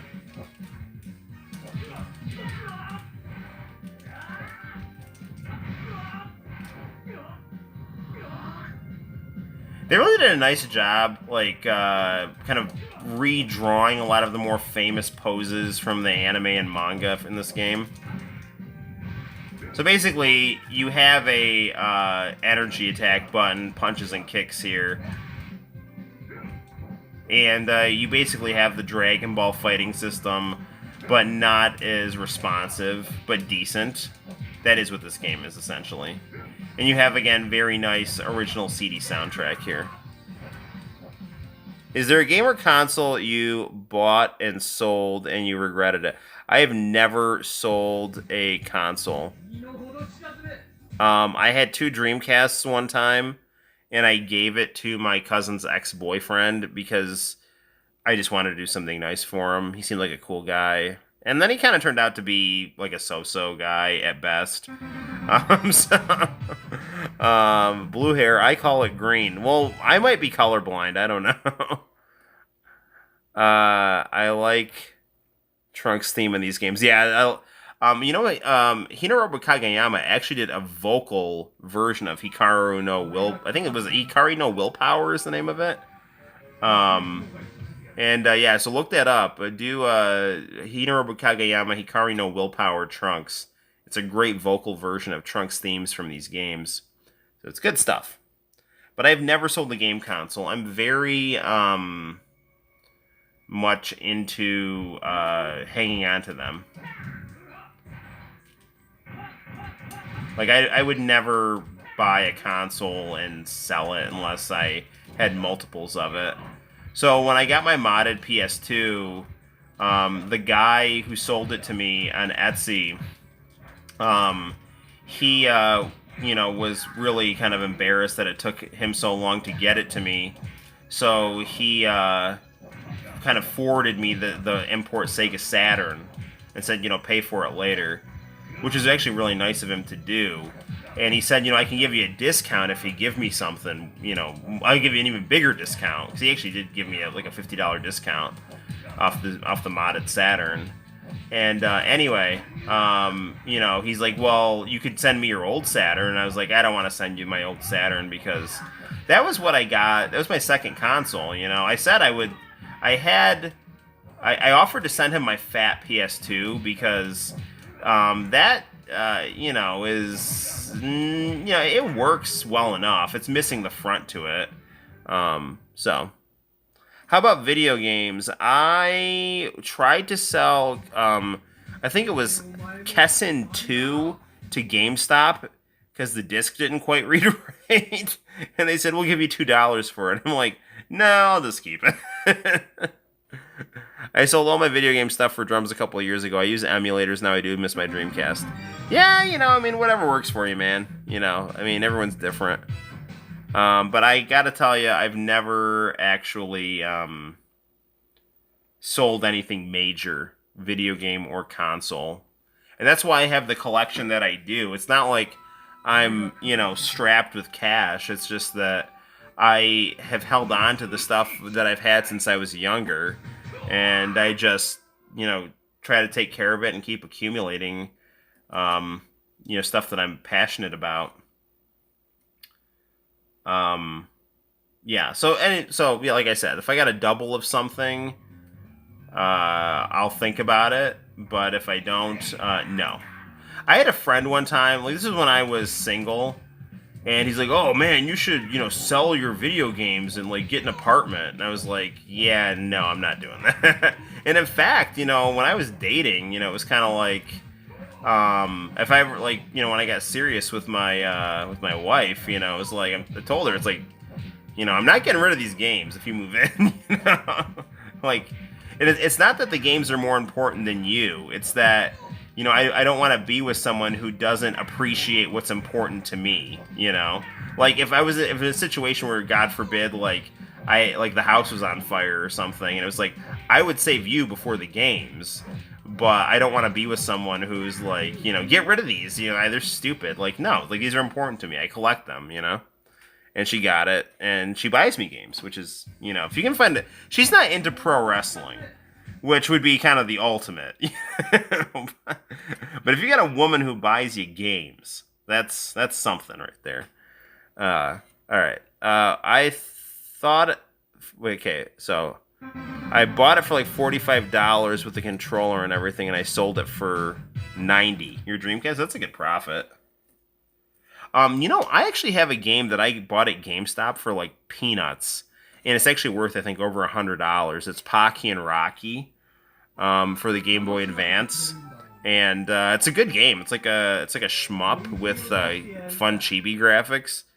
How many games do you have? I don't know, man. I got a lot of games. There are definitely people that have way more games than me on YouTube, but I'm not someone who is I want to collect every game for every console that I own. I'm not that kind of person.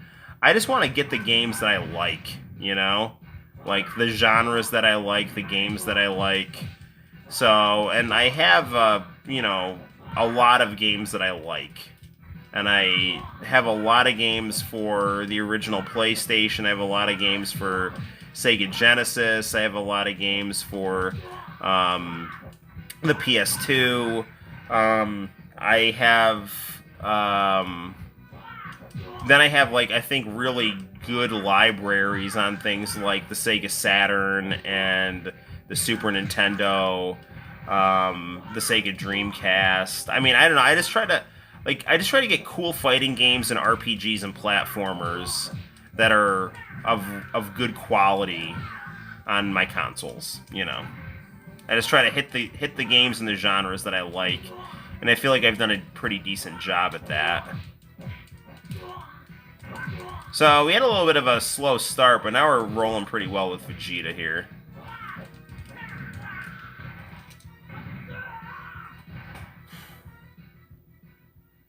No, I didn't sell it for 90. I bought it a couple of years back for 45, and now it is 90. Oh, okay. When your girlfriend wife tells you to sell all your game consoles, it's God telling you to get another girl. Yeah, pretty much, you know. I gotta tell you, though, fun story about me. When I was single, like, my whole house was like my game room. Because my mom moved out, and I stayed in the house I grew up in, and just kind of decorated it the way that I wanted. Now, we had a duplex, so, like, one side was basically used for family storage, and then the other side was basically what I turned into my apartment, and I did repairs on it as best I could, painted it, and really was like a labor of love for me. And I was a late bloomer when it came to dating, surprisingly, right? But anyway, once I kind of got it, like, okay, here's my bachelor pad that I can take girls to. I still had, like, all my, like, video game and comic book stuff on the wall. And it was when they would be looking at all of it is when I would usually make my move. And it worked a lot of the time, you know? You know, because, like, if they're into you enough to go back to your place, you know, then it's like that is kind of a clever time to, you know, kind of make the first move. And then you'd have the Big Bang attack right there. But yeah, no, I'm very lucky to have the wife that I have. Yeah, life is good. Android 18. I actually pause this and zoom the camera in a bit because she's kind of looking pretty washed out here. See if that helps a bit. Whoa. Sorry, guys.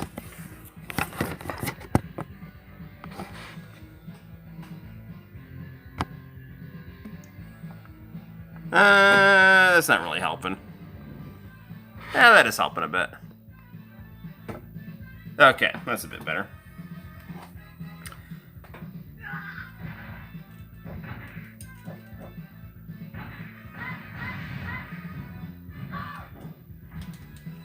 So, there's a code for this game that lets you be like... Ah, come on, man, we like almost had her. You can be like Super Saiyan 3 Goku and Mr. Satan and like Kid Goku. It's good stuff.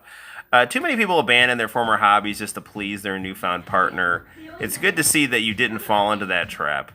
Yeah, you know, I mean, my whole thing is like,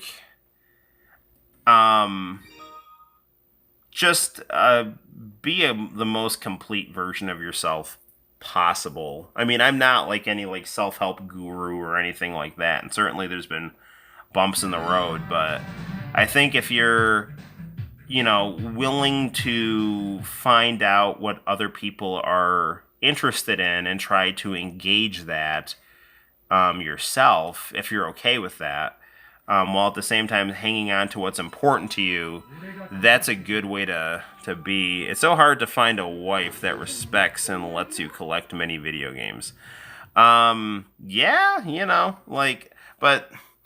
You know, I guess the thing would be is that if it's clear that, you know, a girl isn't into what's important to you, then it's not... And I'm not saying, like, they have to like video games and anime. Like, my wife doesn't really like video games and anime, but she respects that I like it, you know? And that's what's important. You know, like if you see something that's important to someone, and that person is important to you, then you should respect that.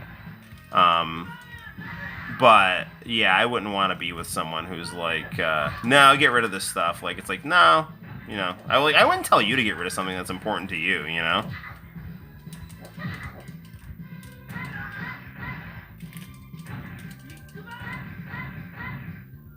And I think that, you know, like, women, I mean, I don't know because I'm not a woman, but, like, I think that it's not so much that, I mean, you might find a girl that's like, oh, that's nerdy, I don't like him because you like that thing that's nerdy. I think it's more a question of, like, does this guy have his, you know, for lack of a better term, like, does this guy have his shit together enough to show me a good time and take care of me, you know? And if you can do that, they don't really care if you like video games and comics, you know? Actually, one thing that really made me think more of my wife recently is she told me that she played the original Resident Evil, and we talked about the tank controls. Like, that was a huge turn on right there. Agreed, right on. So we're actually going to be fighting, arguably my favorite character, Super Saiyan 2 Gohan here.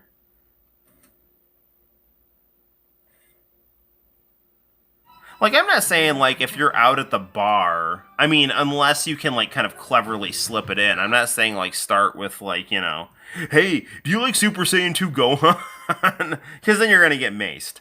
But, I mean, maybe not, I don't know. But, you know, having that you know, shouldn't have to hide that you like Super Saiyan 2 Gohan, you know?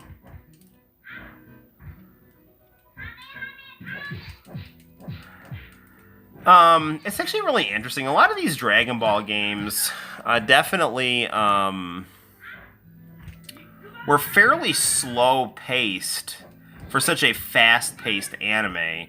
Now, it's not like they're like walking in water or anything, but it's definitely not matching the really breakneck speed that you got in the anime, and it really wasn't until a game like, in my opinion, Dragon Ball FighterZ came out, you really had a truly fast-paced 2D fighting game.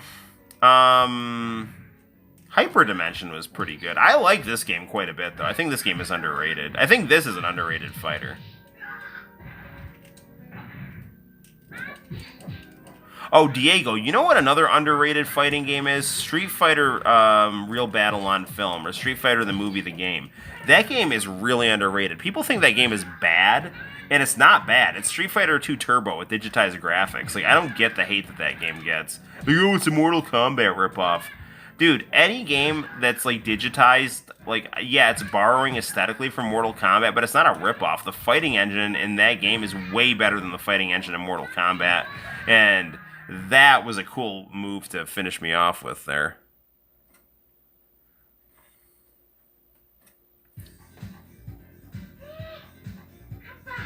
Good old Gohan. This game looks great on this PVM, incidentally. Yeah, Street Fighter, the movie, the game, with the closing song by Chage and Asuka, that is just freaking fantastic. We'll do a couple more fights on this. I don't think we're definitely not gonna go through all 22 characters here, because that would be ridiculous. Let's take one more shot at Super Saiyan 2 Gohan. It wouldn't be ridiculous. Like, if I started this live stream, it's like, hey guys, we're gonna play Ultimate Battle 22 for this live stream here. That'd be one thing, but, you know, like, we try to go through a variety of games and whatnot, so. Although we spent way too much time on it's not way too much time, it's my stream, and, you know, you can watch it or not watch it. But, like, we spent more time than I would have liked to on Art of Fighting 3, so.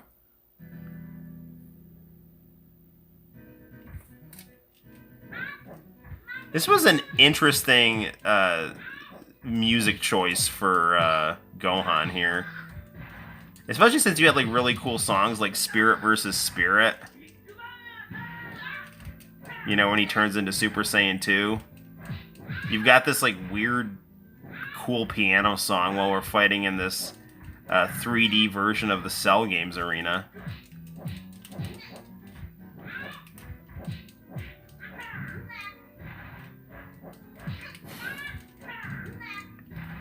I am definitely interested in checking out the Saturn version of this game, though, because, like, this is a good game. It's not a great game. It's good, though. It's solid. But, I don't know. I've found that, you know, it's between Saturn and PlayStation. I mean, yeah, PlayStation had better 3D graphics more often if we're talking, like, straight ports. Like, I know that Castlevania Symphony of the Night on Saturn, like, had difficulty with transparencies and things. But often the Saturn versions were usually better. Definitely for... Dude, I got my move off first. That's some BS, dude.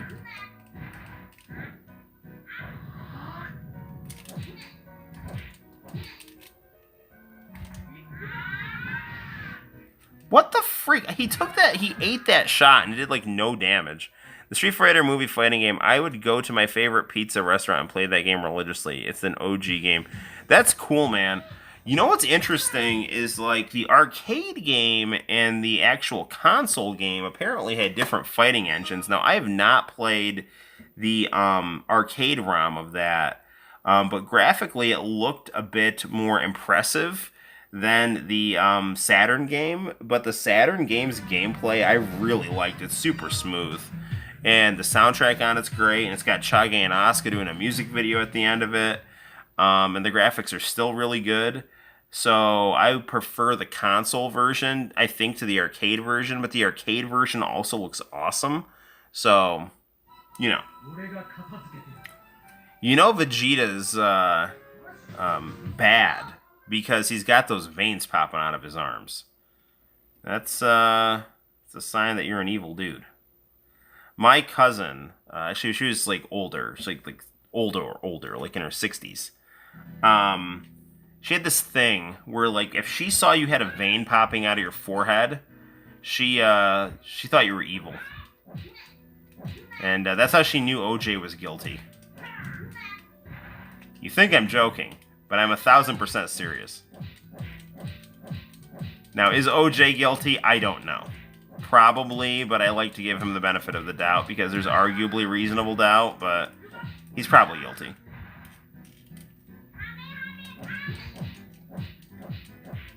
But when I was in 4th grade and they got innocent verdict came out, I was super happy. I'm gonna spam this jab here. Yeah, how you like me now, huh? Don't give me a taste of my own medicine. There we go. Alright, we beat Gohan. So, we'll swap games here. That is, it's a good game. It's not like one of the greatest games ever made, but in my opinion, it's a solid, enjoyable fighting game. So, now comes the question of what do we play next on Noel Stream Theater here. We've pretty much spent an hour on 2 games. Like, the first hour, we pretty much played Art of Fighting 3. Second hour, we chatted a bit and we played Ultimate Battle 22. So that then leaves us with, what do we do next? Are you good at math? I'm horrible at math. Dude, and this is not me bragging. I have the coursework for a doctorate in history. I totally completed. I have 2 master's degrees, one in academic history and the other in social studies secondary education. That said, I can't do 7th grade math. Like, I'm not good at it. Like, I have students that will ask me for help with math, and I just straight up tell them, it's like, dude, you are probably better at this than me. I haven't done this stuff in any serious manner since I was in the 7th grade.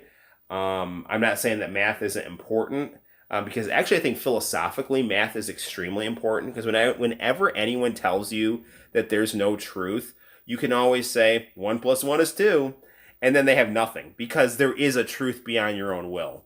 1 + 1 is always going to be 2. You can't will your way out of that. How about science? I'm pretty good at, I'm like okay. Like, I had 80s in science. I wasn't like stellar at it. I have a story to tell you. So I went to 3 colleges. Right out of high school, I went to a community college called TC3. Then from there, I transferred to a 4-year school called Cortland State, which is it's a really good school if you want it to be. It can be a party school or it can be a school where you get a good education. And I opted for the second choice. I didn't really party. Um, so I got like straight A's. I was like the rock star of the history department. And then, like, toward the end of my time there as an undergrad, I had to take a science class. And I was not a natural at it by any means. I, like, struggled to get, like, in the low 80s because there was a lot of memorizing, and I just had a hard time with it. History is the best subject ever. Yeah, history and art, those are my fortes. Um, so anyway, like, I had, like, a solid 80 in that class, and the teacher had this thing where you have to turn everything into turnitin.com, which is this website to make sure you're not plagiarizing. And I have never plagiarized in my life, like, ever. Like, I can't, if I have, I can't think of it. I've definitely never straight up copy and pasted a paper. So, anyway, I accidentally used the wrong turnitin.com password for her when I submitted the paper. So she saw that, so she thought I didn't submit it to turnitin.com because I used my history password instead of my science password. And I proved to her that I used the wrong password but did turnitin.com, and she didn't care. She gave me a 0, and that made me graduate, I think, like, magna cum laude rather than summa cum laude, or summa cum laude rather than magna cum laude. I don't know, like, which one of those is, like, the top or bottom, but I ended up with, like, the second ranking rather than the top ranking for my undergrad college graduation, all because my science teacher was a crazy, stupid, annoying jerk who liked to, flex her muscles. I'm good at English. My mom is an English teacher, and English is actually pretty similar to history. So I do like things like, I like to. I read a lot of nonfiction, but I do like the whole imaginative aspect of English and literary analysis and plot structure and escapism and creativity. So I really do like English quite a bit. I like to write, not necessarily for fun, but I do like. I'm good. I was good enough at writing to do a lot of graduate school. PE. I like to box. I like to play soccer. I'm not particularly good at basketball, but basketball is something I enjoy, and I actually taught myself how to play basketball after watching Slam Dunk. That's totally true. Geography, I learned to be decent at geography from teaching 7th grade social studies because um, I have to teach the kids. And so before I started teaching 7th grade, I was just I like, oh yeah, the countries, they're out there, and I know their relative proximity to each other. But now that I teach geography, like, I know different, like, anagrams and things like that, mnemonic devices to help me know, like, where stuff is and, like, what certain kinds of landforms are, especially in the United States. So my knowledge of geography as a 7th grade social studies teacher has improved drastically. And I teach social studies, so I'm hoping I'm good enough at that. If you've seen my history videos, my, like, Mr. Passery's history lecture videos, those are for my social studies students. So physics, I have no real knowledge of physics. I listened to most of a metaphysics class on the Great Courses series, which is not physics, not mathematical physics, but it's like trying to, like, think about religion analytically. And it was interesting. I didn't like because I'm a very spiritual person and philosophical person, but I did not like so much the teacher because he had this thing where his whole thing is like, well, the fact that your body tells you to do something means that everything is, you're just dancing to your DNA. Is it raining hard there or no? It is not raining outside, at least not that I can tell. Let me take a look out the window. No, it looks good. No rain. So he just kept having this thing. It's like, well, your body tells you that you like fries at Johnny Rockets, and that means there's no God. And I was like, okay. Like, what made you become a school teacher? I needed to support my family, and I like performing and I like learning by teaching. And my mom is a teacher, so yeah. But there is a huge economic aspect to me teaching. Like this game room doesn't like this nice house that I'm in doesn't just fall out of the sky. Once you have a kid, you get a real respect for work and doing work that you don't necessarily always find fun, but you do it to help the people that you love. And I think that is something to pay attention to, especially now when you're having like I'm all for I'm not I don't want to turn this into like a discussion about the riots or anything, but like when you have people just like destroying property and destroying people's livelihoods and destroying people's homes and businesses and things like that, and these are like innocent working class people, it's like you don't even know like the amount of stuff that these people had to do just to get some traction and stability and some dignity and something for themselves, and you're just like trashing it. It's like, how did you meet your beautiful wife?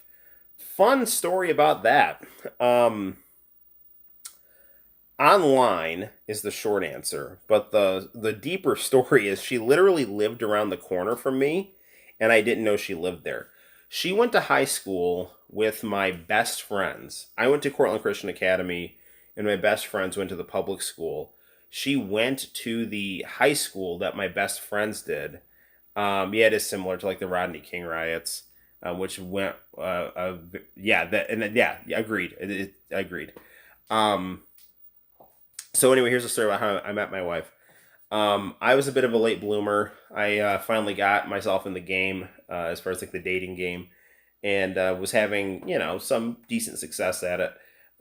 Definitely not like hand over fist, but I had girls on my phone and stuff like that. But anyway, so I one of the things I did that kind of got me into it was I started doing online dating. It was much easier to talk to people online, break the ice, and then you can kind of take it from there. And my wife had gone to high school with my best friends, and I didn't know. And then when I started going out with my best friends, I'd see her out there, and I just stumbled across her picture on OkCupid. And so I shot her a message. She responded. It started kind of developing a bit from there through texting. And then we decided to go on a date. And I was just remember, like I said, like, hey, do you want to like go on a walk? It was like a very like nice date kind of thing. It was like a really pretty fall day. And she's like, okay, And so I was like, okay, well, where do you live? And she said literally like 3 houses down from me. And I had no idea. So how many girlfriends did I have in high school? None. I was like, I had no father, and it was an only child, so, and lived at home with a single mom. So I had no one to teach me really about girls, and I was just more worried about my mom, and just like I lacked confidence. I had confidence to be popular at school and have friends and be funny and be loved and appreciated at my school, but I did not know how to talk to girls until I was much older, like late 20s. And then once I did, it was like pedal to the metal once I figured it out. And that kind of like worked out because by the time I got into that kind of stuff, I was older and smarter than a lot of people who I think are more like emotionally volatile.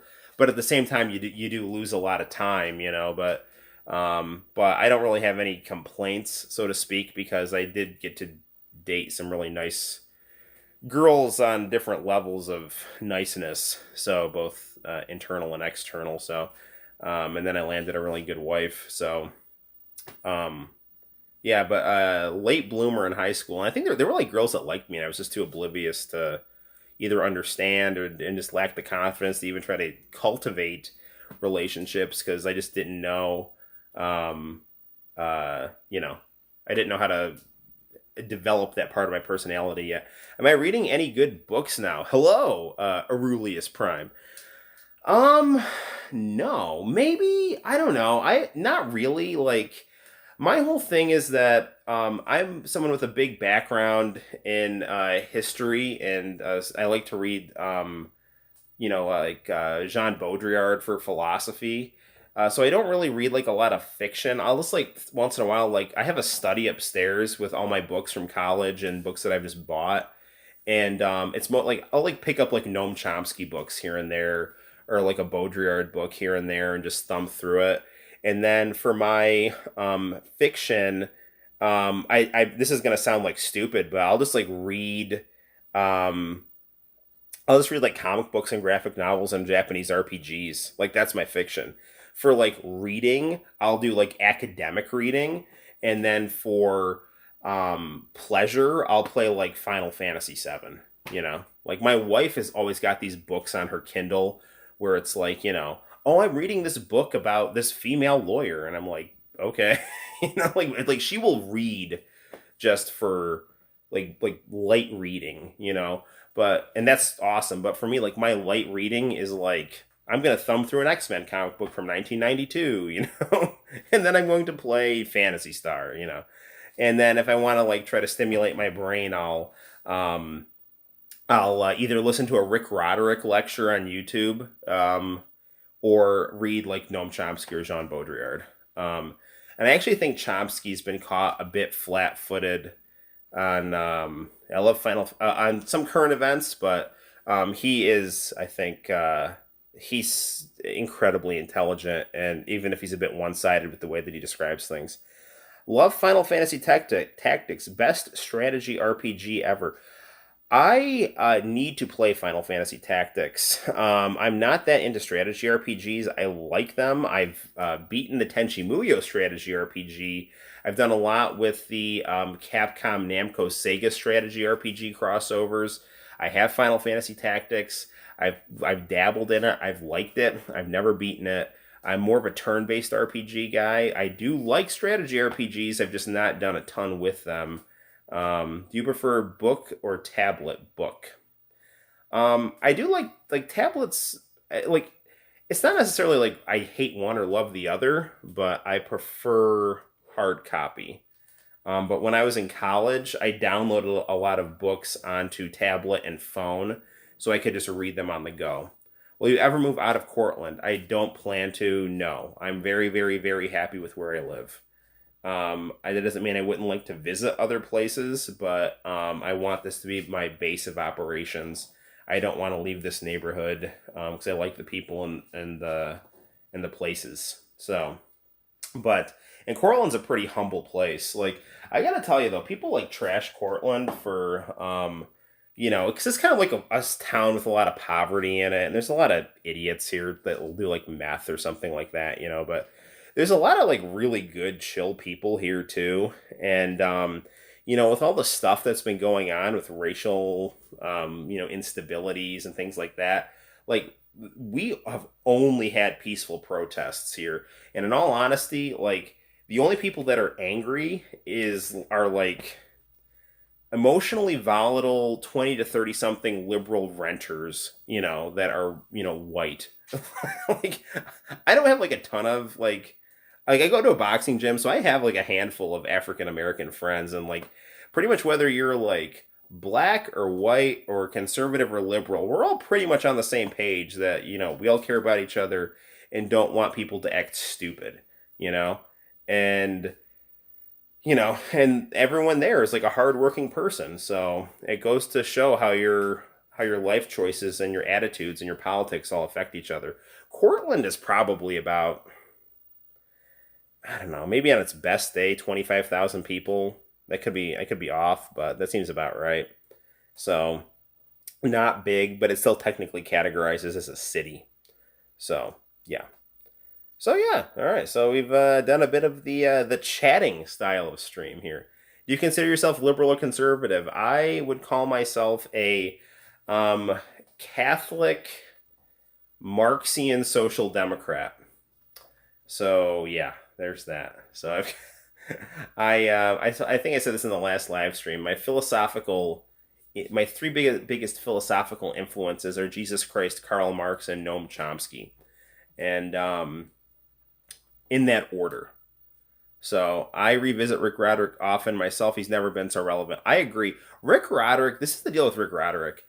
He is simultaneously the best teacher I've ever seen and a caricature of everything that's wrong with academia. Like that is what he is, man. He is like he takes these complex concepts and it makes them digestible. Yeah, right on, Diego. Good deal, man. He takes these. That's really cool. That's why we relate to each other so much. We're very similar, right? Great minds think alike. But it's true because like he teaches so well, but then he's got all these like crazy academic insecurities and tribalist thinking about these absurd Nietzschean positions. Like I don't know. I expect him to do a lecture called like Jesse Jackson Nietzschean Ubermensch, and it's like like he doesn't do it, but like he almost does it. But then he describes these like philosophical theories with such really accessible clarity and engagement. But then he throws in these things that are just like, dude, you're really like out of touch with your academic tribalism, but you understand this content so well. And so I don't know, like he's a mixed bag, but I love Rick Roderick. He's so when I went to SUNY Binghamton, I listened to him to understand my professors. And then in addition to listening to him, not to understand my professors like they were smarter than me, but it's like I could always tell at Binghamton there was something beneath the surface that it's like everyone's like acting a certain way. And then once I started to understand Nietzsche and Foucault, everything fell into place because they all believed in Nietzsche and Foucault. And there's, I think, a ton of problems with those two thinkers, but there's also some merit to those two thinkers as well. I think Nietzsche's not a good philosopher, though. I mean, I don't want to get into a whole philosophical rant, but I think a lot of problems stem from the fact that people reason in terms of the will rather than reason in terms of truth. And Roderick was, I think, way too apologetic to this weird merger of Nietzsche, Marx, and 1960s existentialist academic elitism. And that was Roderick's big problem. But he was also down to earth. I think he was someone who was fairly shunned by the academic establishment. And he just was he was just a really good teacher. He could take complicated ideas and make them accessible. And he was a huge influence, actually, to how I teach, because he uses a lot of anecdotal examples. So if you haven't listened to Rick Roderick's lectures, and if you want to hear like a Nietzschean talk about Nietzsche from a Nietzschean's perspective and still see how Nietzsche is wrong about so much stuff, watch Rick Roderick. But he's great. His Baudrillard lectures are fantastic as well. Cortland is much smaller than my hometown. Yeah, it's smaller than a lot of places. Yeah, people in Cortland are really caring, kind of, except for the weirdos. But the music scene here is really strong. Agreed. Yeah, it's true. Yeah, the weirdos are a thing. I worked at a drugstore for a while, like a summer when my wife was pregnant. And the weirdos are a thing, for sure. Actually, my old boss, I'll show you something really cool here. So I go to a boxing gym and do Brazilian Jiu-Jitsu. And the gym is called Disorderly Conduct. And my old boss at the drugstore I worked at is the live-in girlfriend of one of the guys I train with. And she made me this really cool Disorderly Conduct mask. So, and it fits really well. So, yeah, it's good stuff. Cortland's got good people. All right. Okay, why don't we play, since we're talking about good people, let's play a sanitized hentai game. How about that? We're going to play some variable geo. We're going to take all the nastiness out of that and just have girls beat each other up, You and I need to meet in person one day. We are very similar. Absolutely, Diego. And I have a stack of international tapes I will dub for you. You can take them back to San Diego. All right, let's set this up here. We're going to get some VG in here. I actually was attempting poorly earlier today to play X-Men Mutant Apocalypse on the Super Nintendo. This game is very difficult. I love Capcom Marvel games, as evidenced by this really cool arcade cabinet over here. But this is a very hard platformer. I cannot get very far on this. I like it. I'm happy I own it. I'm not stellar at it, but I was trying to play that earlier today because my son really likes Beast. He calls him Felix for some reason. I don't know why, but we're going to...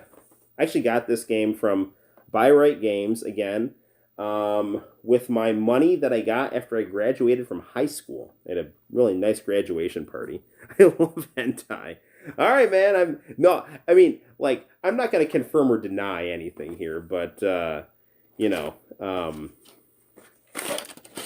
anime girls definitely are pretty, and I'm not. I'll just leave it at that.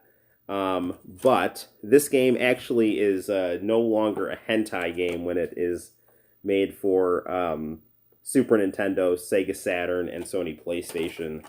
These versions were made for mass audiences, and the inappropriateness was taken out. So I'll leave it at that. It's a much more what's the word I'm looking for? It's a much more accessible game to the masses when it's like this. I actually did not know that this had a dark side to it, because I just thought the art looked cool on it. I liked fighting games, yeah. But then when I looked into it, I'm like, oh, this game has a weird history. So Okay, let's get ye old SCART cable here. All right. And we'll set things up. Yeah, anime girls are definitely cool. All right. Let's try to get her.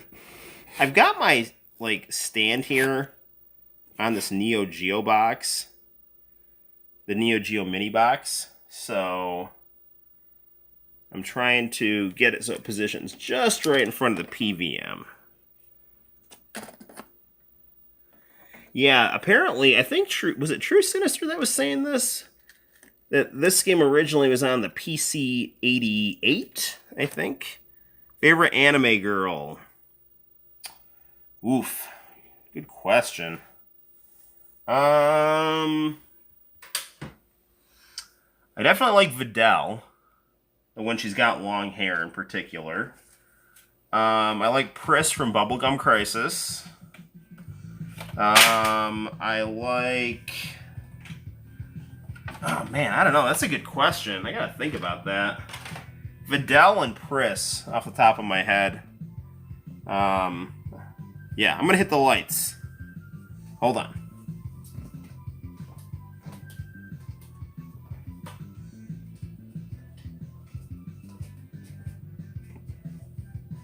I do like Mihoshi a lot from Tenchi Muyo, because she's a tan ditz, and she's really nice and likable. I like Videl because she's cute and spunky, and I like Pris because she is got a cool 1980s style about her. Man, we gotta try to fix this picture here. Hold on a second here. Try to move this camera in here. Sorry, guys. Hold on. Whoa.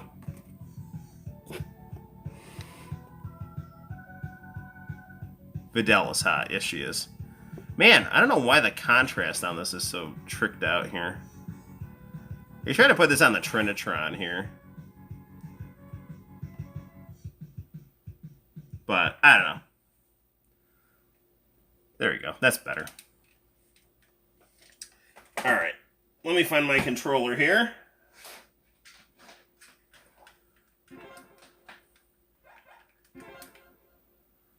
This game has really nice music on it. Yeah, I definitely like... My favorite part of Dragon Ball Z is the part where Gohan is the great Saiyaman in high school. I think it's hilarious. I do like Playboy Bunny Girl here. But we could be Yuka, the main character. Let's be her. She's got the most, Ken and Ryu style fighting.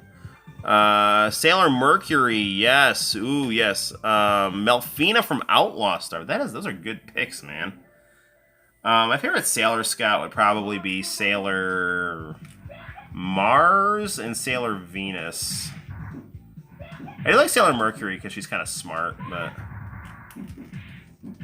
yeah, I don't know. Sailor Mars is something about the fire. Man, all right, come on.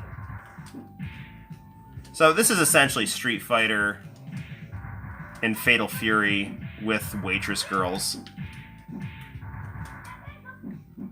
This actually was so popular that it did get a mainstream OVA as well. So it did, for like a period, kind of grow out of its kind of more scandalous past. Yeah, little slice of life moments in DBZ are something I can always appreciate. Yeah, agreed. They were funny too, man. Like the one where that one crazy girl was like blackmailing Gohan about being the Great Saiyaman. That was really funny. And then like Videl would like just like have her like furrowed brow, angry look at Gohan. It was good stuff.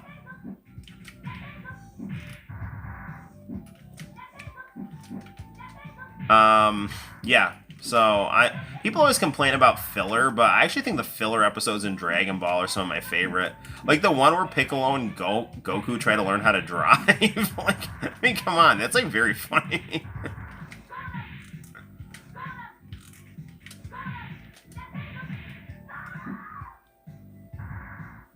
A lot more common in Dragon Ball. Won by Yuka.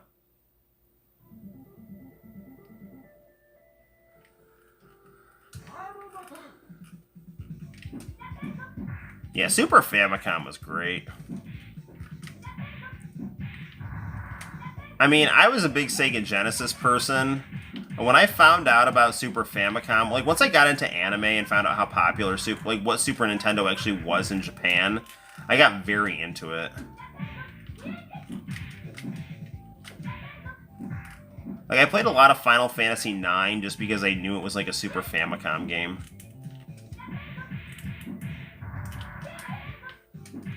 Come on.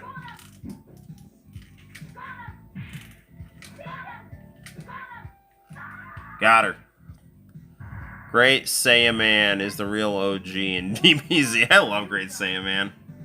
I love We Gotta Power. I just loved the part where Gohan was the main character. You know, the biggest thing that bothers me about Dragon Ball Z and Dragon Ball Z, to this day, I will just rant and rave about how what a missed opportunity it was to have Gohan beat Boo definitively. So, you know, there's that.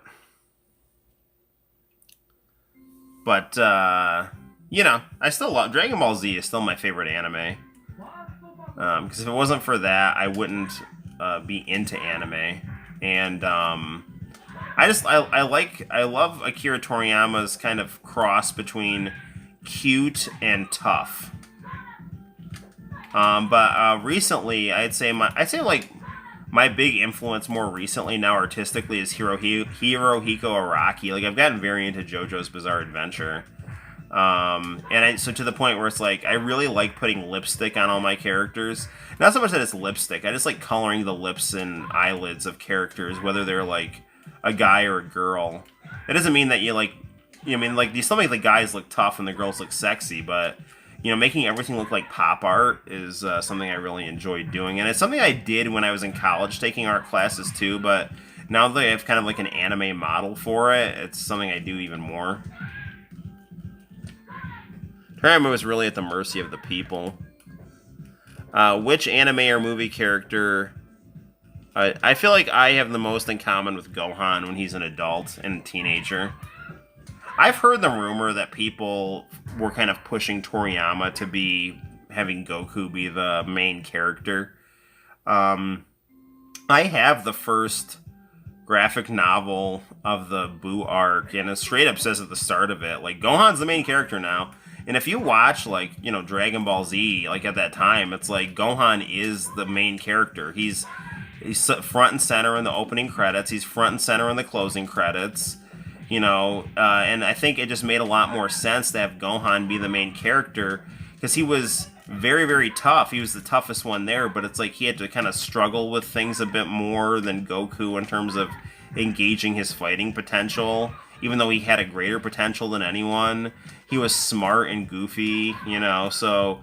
I mean, I think he was more relatable. I know that Japanese fans grew up with Goku as a little kid when they were little. For me, though, it was like I grew up more with Gohan as being the relatable one. And you know, I just thought story-wise it was cool to have Gohan be the main character and then have other characters be in supporting roles, including Goku. That didn't mean you have to get rid of Goku, you know. And the whole, I mean, I thought it was going great just until they, like, after Vegito, I think all went downhill. I mean, okay, this is like, if Gohan was gonna lose, this is what they should have done. They should have had him lose intentionally, like Vegito did, and get sucked into Super Buu. And then from there, free Gotenks and Piccolo while Vegito is fighting Super Buu. And then the way you could end it is you could have, if you wanted to have the Earth get blown up, you would have Gohan, Gotenks, and Videl be the ones fighting Majin Buu on the Kai's planet, and rather than like Goku, Vegeta, and Mr. Satan, which didn't make a whole lot of sense. That whole ending to Dragon Ball Z, it just, pardon my language, but it's just like he kind of pulled it out of his butt, you know? Like, it's just like, I don't know, okay, I'm just going to wrap this up now. And it's like, this doesn't have anything to do, really, with the whole buildup of this arc. It's very random. It's like, okay, Goku's the main character again, he's going to beat Majin Buu. The end, you know? Like, what the hell was that, you know? Gohan always had been the main character in DBZ, not Goku. Yeah, I agree, man. Gohan's the real main character.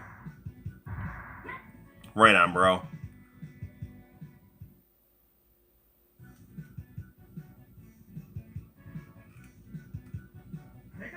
Second no battle. This game is very fun. You should try to play. Well, I've got the Super Famicom hooked up. Well, actually, okay, so what I have for my Super Famicom games is I have a Super Nintendo Mini, which is actually the same design as... It had the second model Super Nintendo and Super Famicom were identical. The only difference is that in America it had like purple buttons, which I actually prefer. But when I bought my Super Nintendo Mini, or Super Nintendo Junior, I should say, I got it because it's really good for RGB SCART, as you can see how vibrant and crisp everything is on here. And when I bought it, the guy who I was buying it from said, you know, I can mod this easily for you so you can play Super Famicom games. I'm like, really? He's like, yeah, it's all you gotta do is knock the tabs off the inside, you know, free of charge. I'm like, okay, let's do it then. And so I just, you know, have my Super Nintendo Mini, or I keep calling it Mini, Super Nintendo Junior, which is identical to a Model 2 Super Famicom, you know, to play my Super Famicom games and my Super Nintendo games.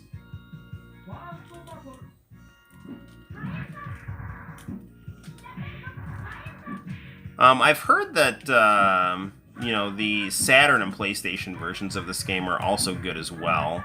So that is something I should look into. They did shift back to being a hentai series, once they went back to making PC games for this. Like, once these got off consoles, they kind of went back to their roots. And I know they did some kind of, like, weird new generation game within the VG timeline. You can actually find the opening credits to it, and it's got a cool opening to it. I have not, you know, indulged in the game myself, you know. Not judging anyone who has, you know. But I've just seen the opening credits, so... Which are not graphic or anything like that.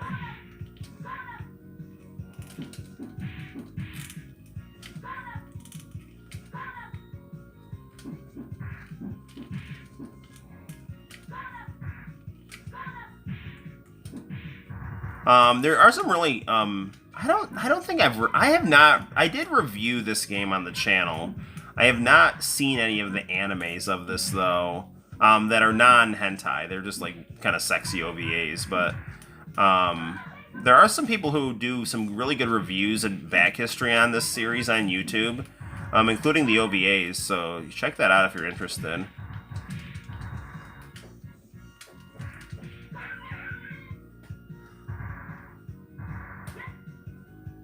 Alright, won by Yuka. Time for our second no battle. No, it's our final battle.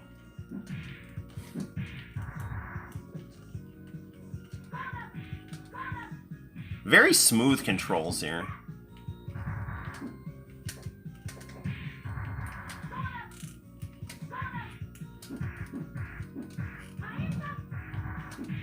I was saying at the start of this, I was thinking, throughout today that I was going to do the live stream tonight and then save tomorrow night for Final Fantasy VII Remake, because I really need to get into that more. Like, I love it.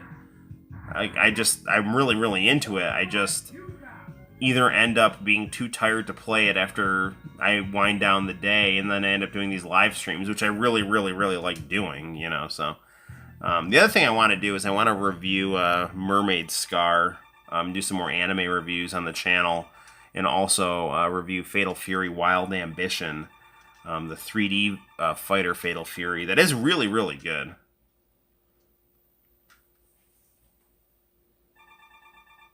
This girl's got a cool level here. Like a cool Japanese nightclub.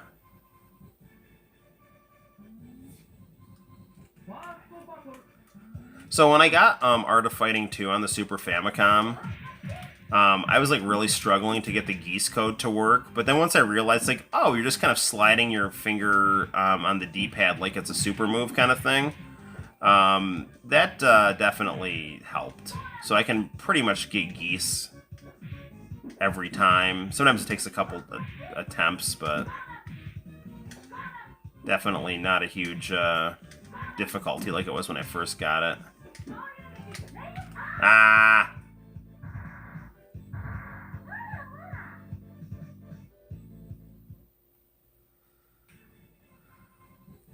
Now, a really interesting game to get on the Super Nintendo / Famicom would be the Super Nintendo version of Street Fighter Alpha 2. I had a ROM of that back when I was in college that I used to play.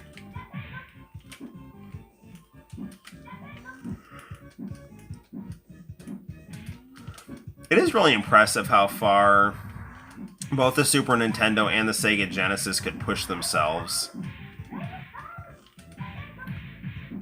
Like, the fact that the Sega Genesis, like, I don't know, what's it called, like, Red Storm? Like, or, like, The Adventures of Batman and Robin, which I do have. Those games are so visually impressive, man. They're ridiculous. And then, Super Nintendo, Super Famicom, was doing things like Star Ocean, where the games were pretty much like having, vocal anime songs in them. Tales of Fantasia. And then ultimately Street Fighter Alpha 2. Sega Genesis, I mean, that console, like the Neo Geo, could really push itself to do really ridiculous things. I cannot believe how small those Game Gears are. That is the stupidest idea. I mean, they're pretty, and it's like the idea of like having a keychain Game Gear is interesting, but you can't play like Arrow was saying, like, how are you going to play RPGs on that thing? And they've got like them built with RPGs in them. It's like, oh well, it comes with a magnifying glass. Like, dude, no, just make it bigger so you don't need a magnifying glass. Like, this isn't... Like, and how the hell are you going to hit buttons on that thing? When the freaking console is the size of your thumb.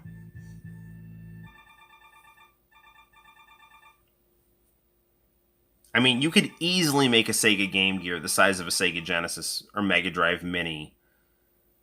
Load it with some games. Even give it a few colors and do different models if you're really into charging, like, different prices for different versions. Because you could try to get people to, like, buy multiple versions or something like that,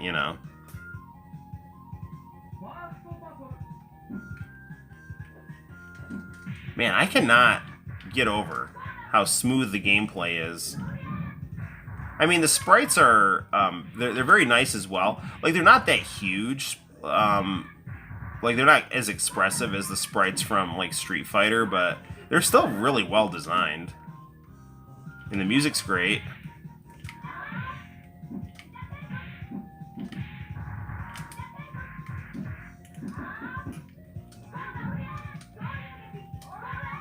Again, I mean, I always talk about this, when the topic of feminism always comes up whenever there's, like, female-centric video games. But, I don't know, man. Like, I just don't get the complaint, because the girls in the games are always portrayed very positively. the fact that they're, like, sexy, you know, because men play the games is not a bad thing. Like, that visual appeal is going to get the men to like the characters more and then see the better parts of their persona and female potential, you know? Like, I just don't get the whole, making a whole life out of complaining about things, especially in... Yeah, I don't know. I think people are just mentally ill. I'm not trying to, like, discount criticism. I just think there's literally a lot of mentally ill people on social media. They just get their... They have, like, nothing better to do other than just hate on things and fixate on things. Ah, Yuka Losto.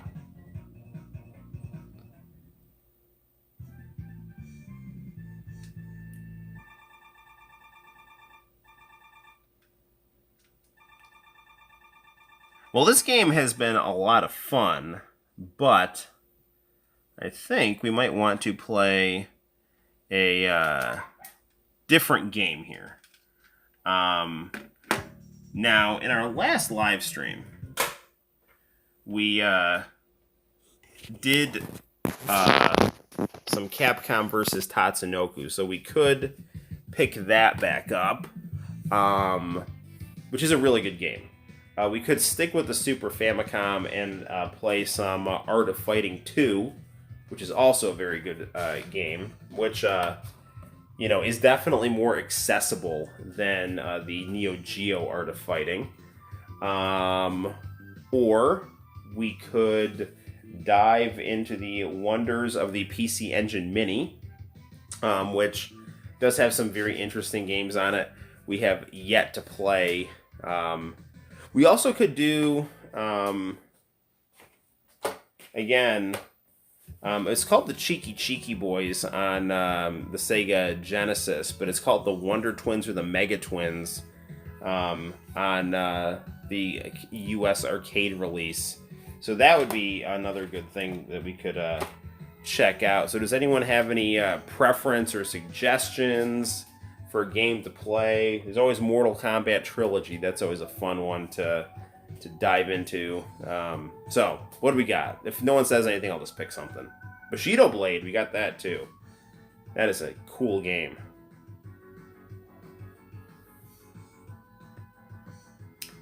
Good stuff. Nothing like some coffee out of a PlayStation cup. You know, it's funny how these things always end up being 2 hours. 1 o'clock in the morning. Eesh. All right. Maybe another game is not the best idea. All right, I got an idea. We'll do one round on 1 or 2 rounds on a fighting game, and then we'll wrap it up, and then we'll do another live stream in a couple days or so. Due to the fact that it is 1 o'clock in the morning, let's just stick with the Super Nintendo. We won't hook anything else up. We'll pop in Ryoko no Ken 2, The Art of Fighting 2, The Invincible Dragon and the Raging Tiger. We started this stream with Art of Fighting. We're going to end this stream with The Art of Fighting. So, we'll set the phone here like so. My Tim Tebow shirt here. That's another thing. The New York Jets came to Cortland for a few years, and that was a lot of fun. Here's Fatal Fury Wild Ambition. So, where is Super Famicom cartridges? Like, these cartridges, I think, are much more pleasing to the eye than the Super Nintendo cartridges. I don't know why they decided to switch that up. Okay. So it's working. I'm going to actually set up the camera, and then we'll try the geese code.